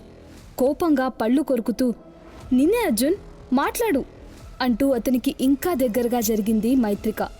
ఇంకా తన వైపు అలానే చూస్తున్న అర్జున్ మీద కోపంతో తన ముక్కుని అతని ముక్కుకి తాకించి, నీకు లాస్ట్ ఛాన్స్ ఇస్తున్నాను, చెప్తావా లేదా అని అంటూ పళ్ళు బిగబెట్టి మరీ అడిగింది మైత్రిక.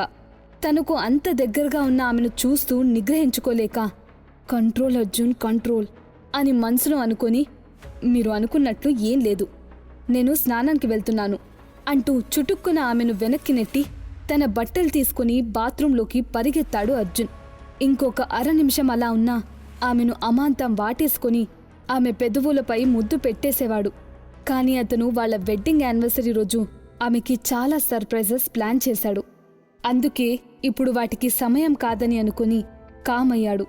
పారిపోయిన అర్జున్ని చూసి, ఈడియట్ అంటూ అరుస్తూ కోపంగా నేలని కాలుతో తన్ని అక్కడ్నుంచి బయటికి వెళ్ళిపోయింది మైత్రిక.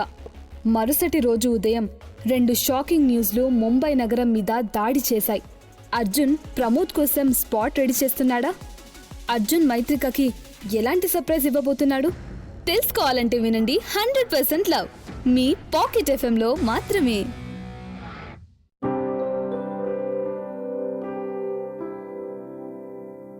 ఎపిసోడ్ 12. అర్జున్ ఎక్కడా? విల్లా నుండి తిరిగి వచ్చాక అర్జున్ని నిలదీస్తుంది మైత్రిక. కానీ అర్జున్ ఆమెకి సమాధానం చెప్పకుండా ఎస్కేప్ అవుతాడు. మరుసటి రోజు ఉదయం 2 షాకింగ్ న్యూస్లు ముంబై నగరం మీద దాడి చేశాయి. మొదటిది, ద జెమ్ ప్యాలెస్ వాళ్ళు వేలం వేసిన హైయెస్ట్ కాస్ట్లీ నెక్లెస్ని ఎన్నో కోట్ల రూపాయలు ఖర్చు చేసి మరీ ఎవరో వేలంపాడి గెలిచారని, యాక్టర్ ప్రభాస్ సీక్రెట్గా ఆ వేలంపాటు కోసం అరేంజ్ చేసిన కంపెనీ వాళ్ళు నెక్లెస్ సాధించడంలో విఫలమయ్యారనే గాసిప్ గురించి అంతా రకరకాలుగా మాట్లాడుకుంటున్నారు. రెండవది, క్లౌడ్ పీక్లోని అన్ని విల్లాలను దాదాపు 1500 కోట్ల రూపాయలకు పైగా ఖర్చు చేసి ఒక రహస్య వ్యాపారవేత్త కొన్నాడని అనుకుంటున్నారు. ముంబై నగరమే కాదు, దేశం మొత్తం ప్రస్తుతం ఇదే చర్చ నడుస్తుంది.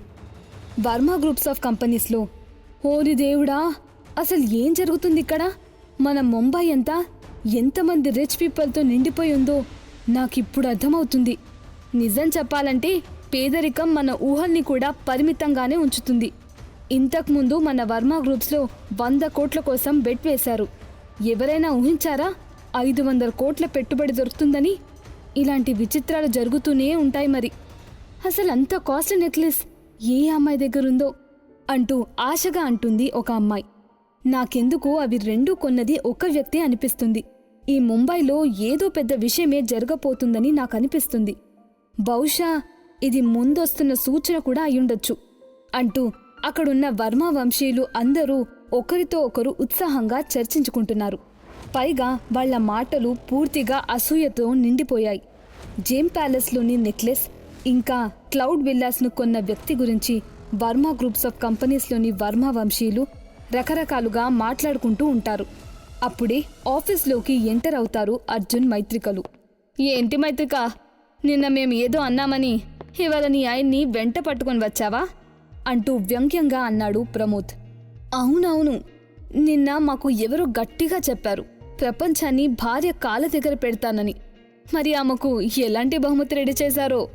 ఈ ఇల్లరిక పల్లుడు గారు కొంపతీసి ఆ నెక్లెస్ని ఈయనే కొన్నాడేమో అంటూ ఎగతాళి చేసింది ప్రీతి. వాటి గురించి నువ్వేం కంగారు పడనవసరం లేదు, విషయమేమిటో రేపు తెలుస్తుంది అంటూ ఆమెతో మాట్లాడడం ఇష్టం లేక మైత్రిక లోపలికి వెళ్ళాక వెనక్కి తిరిగి బయటికి వెళ్ళిపోయాడు అర్జున్. రేపు తను నాకు ఏమిస్తాడు అని వెళ్ళిపోతున్న అర్జున్ వైపు చూస్తూ అనుకుంది మైత్రిక. ఎందుకంటే ఈ మధ్య అర్జున్ మైత్రికకు ఇచ్చిన షాక్లు అన్నీ ఇన్ని కావు. మరి వర్మ ఆఫీస్ నుంచి బయటికి వచ్చిన అర్జున్కి చంద్రిక నుంచి కాల్ వచ్చింది. హలో బాస్, ముంబై సిటీలో ఉన్న top 30 business magnets global investment కంపెనీకి గ్రీటింగ్ కార్డ్స్ పంపారు.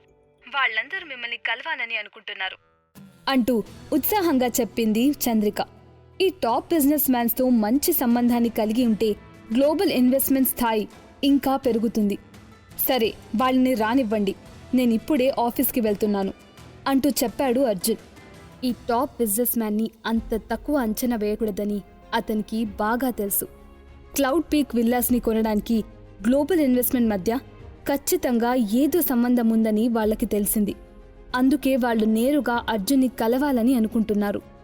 రేపు వీళ్ళందరికీ స్పాట్ రెడీ చేయాలన్నమాట అని అనుకొని రేపటి ప్రెస్ కాన్ఫరెన్స్లో మైత్రికకు ఖచ్చితంగా తన వారసత్వ పదవి దక్కదు కాబట్టి రేపటి కోసం అన్నీ సిద్ధం చేసి ఉంచాలి అని సీరియస్గా థింక్ చేయడం మొదలుపెట్టాడు అర్జున్. 2 గంటల తర్వాత గ్లోబల్ ఇన్వెస్ట్మెంట్ కాన్ఫరెన్స్ హాల్లో, ఎలా ఉంది ట్రీట్? ఈరోజు ఈ మీటింగ్తో మీరందరూ హ్యాపీగా ఉన్నారా అంటూ తన సీఈఓ సీట్లో వెనక్కి వాలి అక్కడ కూర్చున్న అందరినీ చూస్తూ అడిగాడు Arjun. Satisfied mister Devaraya, global కంపెనీతో రిలేషన్ పెట్టుకున్నాక మా బిజినెస్లో ఫండ్స్ ప్రాబ్లం కంప్లీట్గా సాల్వ్ అయిపోయింది. ఎప్పటికైనా ఈ ముంబై నగరంలో పెద్ద స్థాయికి వెళ్తానని చాలా కాన్ఫిడెంట్గా ఉన్నాను అని అన్నారు వాళ్లలో ఒకరు. నేను ఖచ్చితంగా చెప్తాను, ఫ్యూచర్లో ఈ ముంబై మొత్తం దేవరాయ గ్రూప్ సీఈఓ మిస్టర్ దేవరాయని చాలా గొప్పగా చూసుకుంటుంది. దేవరాయ ఒక్క మాటతో గొప్ప గొప్ప వంశాల బిజినెస్లన్నీ కూడా మంటల్లో కలిసిపోతాయి, మళ్ళీ తిరిగి పైకి లేవలేవు. మమ్మల్ని చూసి ఎంతమంది కళ్ళు అసూయతో నిండిపోయాయో తెలుసా అంటూ ఉత్సాహంగా అన్నారు మరొకరు. ఇప్పుడు అర్జున్ వాళ్ళందర్నీ తన ముందు మొకాళ్ల మీద కూర్చోమని చెప్పినా ఆలస్యం లేకుండా ఆ పని చేస్తారు. అలా ఉంది సిచ్యువేషన్.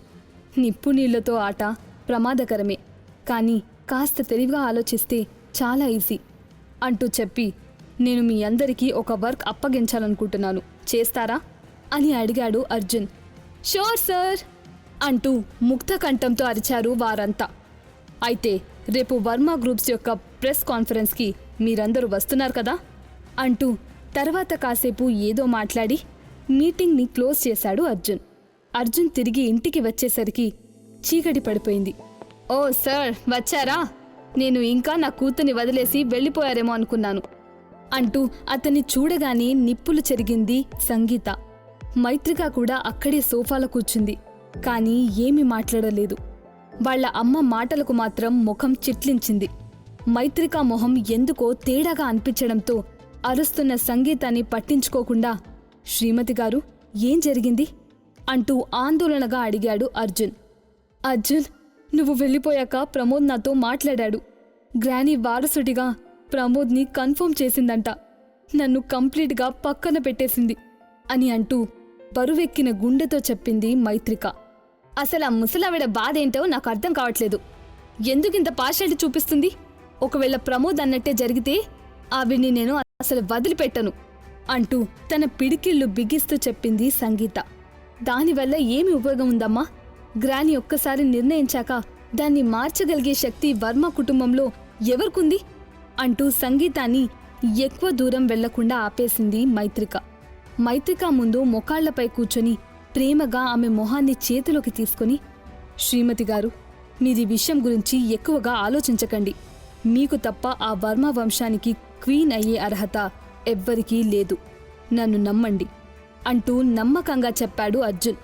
అదే సమయంలో వర్మ ప్యాలెస్లో, ఇదిగో ఇది చూడండి గ్రానీ, ఇది నా ఇన్వెస్టిగేషన్ రిజల్ట్. అర్జున్ ద్వారా దేవరాయ గ్రూప్స్ వర్మ గ్రూప్స్లో పెట్టుబడి పెట్టిందని తెలిసింది. అది కూడా షార్ట్ టైం కాదు, లాంగ్ టైంకి. ఇంకొక విచిత్రం ఏంటంటే, ఆ గ్లోబల్ ఇన్వెస్ట్మెంట్ ఎండి చంద్రిక అర్జున్కి విధేయురాలుగా అనిపించింది. ఇదంతా ఖచ్చితంగా అర్జున్ పథకమే గ్రానీ. అతను ఉద్దేశపూర్వకంగానే వర్మ గ్రూప్స్లో గ్లోబల్ ఇన్వెస్ట్మెంట్ కంపెనీ ద్వారా పెట్టుబడి పెట్టించాడు. అలాగే సహాయం చేస్తున్నట్టు నటిస్తున్నాడు. అలా ఛాలెంజ్లో మైత్రిక గెలిచేలా చేస్తున్నాడు. మన వర్మ కుటుంబం యొక్క 400 సంవత్సరాల చరిత్రను పునాదులతో సహా పీకేశాడు అంటూ తన చేతిలో ఉన్న ఫైల్స్ అన్నీ రాణి సులోచనకి ఇచ్చాడు ప్రమోద్. ఎంత ధైర్యం ఉంటే ఇలా చేస్తాడు అంటూ కళ్లలో నిప్పులు కురిపిస్తూ కోపంగా తన ముందున్న టేబుల్ని తన్నింది సులోచన. ఇదంతా చూస్తుంటే నాకొకటే అనిపిస్తుంది గ్రానీ, నేను ఈ ఛాలెంజ్ని విసరడానికి కూడా మైత్రిక ఏదో ప్లాన్ చేసింది. అప్పుడు నేను కూడా కన్ఫ్యూజన్గానే ఉన్నాను. ఆ టైంలో నేను ఒప్పుకుంటే నన్ను వర్మ ఫ్యామిలీ నుంచి బయటికి కూడా పంపించడానికి వెనుకాడేవాళ్ళు కాదేమో అంటూ జాలిగా మొహం పెట్టి అన్నాడు ప్రమోద్. ఒక ఇల్లరిక పల్లుడు ఒక పథకం వేసి నా వర్మ వంశాన్ని నాశనం చేయడానికి, స్వాధీనం చేసుకోవడానికి ట్రై చేస్తున్నాడంటే వాడికి ఎంత ధైర్యం అని కోపంగా అని, బాధపడకు ప్రమోద్, వాళ్ల సంగతి నేను చూసుకుంటాను అని చెప్పింది సులోచన. ఆమె మాటలకు ప్రమోద్ ముఖంలో ఆనందం వెల్లివిరిసింది. మైత్రిక, రేపటి ప్రెస్ కాన్ఫరెన్స్లో నాతో పోటీ పడటానికి ఏ దారులు వెతుకుతావో నేను చూస్తాను అని అనుకున్నాడు ప్రమోద్. అందరూ ఎంతో ఉత్కంఠంగా ఎదురుచూస్తున్న 12వ తారీఖు రానే వచ్చింది. ఆ రోజు తెల్లవారుజామునే అర్జున్ ఎక్కడికో వెళ్లడం చూసింది మైత్రిక.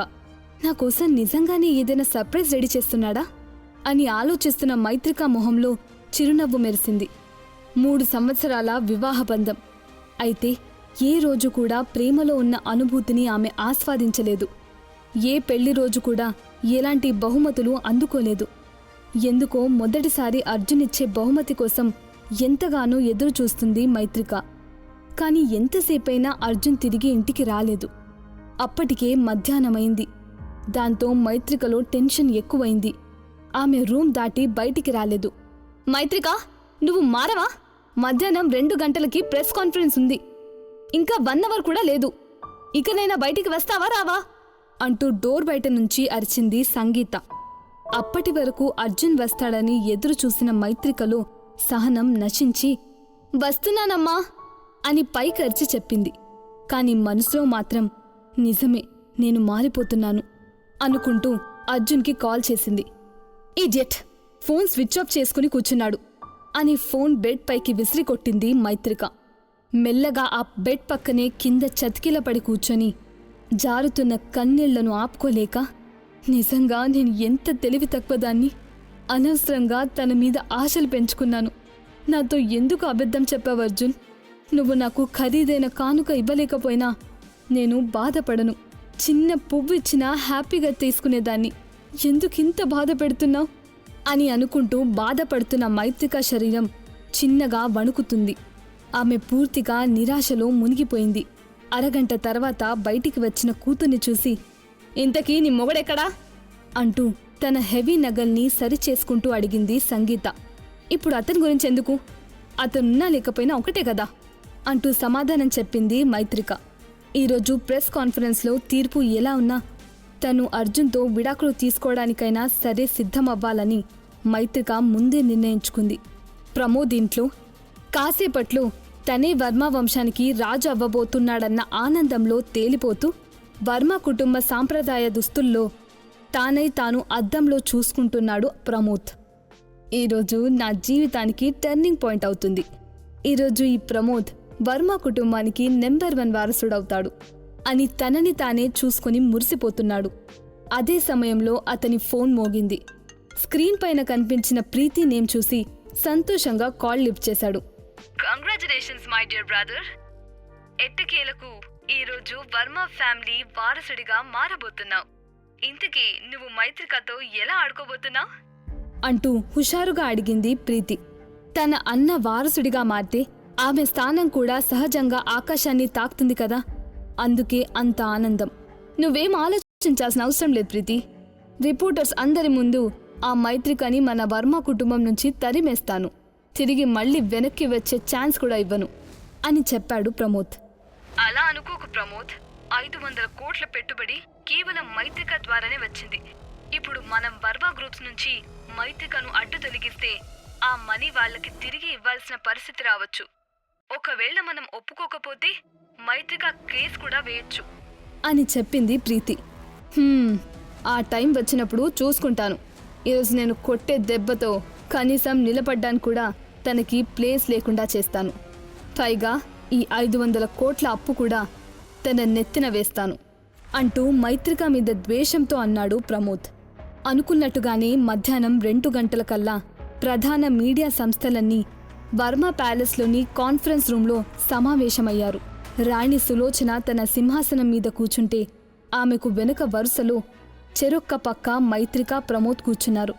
కాసేపటి తర్వాత అందరూ ఎదురు చూసే ప్రెస్ మీట్ స్టార్ట్ అయింది. పత్రికా రంగంలో ఉన్న నా స్నేహితులందరికీ ఈరోజు ఇక్కడికి ఆహ్వానించడం నాకు చాలా ఆనందంగా ఉంది. మీ అందరి రాకని నేను ఒక గొప్ప పనికి ఉపయోగించాలనుకుంటున్నాను. ఈరోజు వర్మ కుటుంబానికి సంబంధించిన 2 ముఖ్యమైన విషయాలను ప్రకటిస్తున్నాను అంటూ గంభీరంగా చెప్పింది రాణి సులోచన. ఒకసారి చుట్టూ అందర్నీ పరిశీలనగా చూసి, మొదటి విషయం, వర్మ గ్రూప్స్కి కొత్తగా 500 కోట్ల ఇన్వెస్ట్మెంట్ దొరికింది. సో ఆగిపోయిన రిసార్ట్స్ వర్క్ మళ్లీ ప్రారంభిస్తున్నాం అని అనగానే అందరూ చప్పట్లతో వాళ్ల ఆనందం తెలియచేశారు. అలాగే రెండో విషయానికొస్తే, ఈరోజు నేను మా వర్మ వంశానికి వారసుడిని ప్రకటిస్తున్నాను. అది ఎవరంటే అని చెప్పబోతున్న రాణి సులోచన అనౌన్స్మెంట్ వింటున్న మైత్రిక లోపల చాలా టెన్షన్ పడింది. గట్టిగా ఊపిరి పీల్చుకోవడానికి కూడా తనకి ధైర్యం చాలలేదు. అలసిపోయిన కళ్ళతో చుట్టూ చూసింది. కాని ఆమెకి అర్జున్ ఎక్కడా కనిపించలేదు. సులోచన వారసుడిని ప్రకటిస్తున్న టైంలో అది నేనే అయ్యుండాలి అంటూ తన మనసులోనే గట్టిగా కోరుకుంటుంది మైత్రిక. ఇప్పుడు అర్జున్ తనని వదిలేసిన వర్మ కుటుంబంలో తన స్థానాన్ని కోల్పోయినా మైత్రిక తిరిగి నిలబడ్డం చాలా కష్టం. ఏంటి మైత్రిక, అప్పుడే అంత ఆనందపడుతున్నా అని ప్రమోద్ అనగానే కోపంగా అతని వైపు చూసింది తను. అర్జున్ ఎక్కడా? అతనెందుకు కాన్ఫరెన్స్ హాల్కి రాలేదు? మైత్రిక అనుకున్న విధంగానే అర్జున్తో విడాకులు తీసుకుంటుందా? తెలియాలంటే వినండి 100% లవ్ మీ పాకెట్ FM లో మాత్రమే.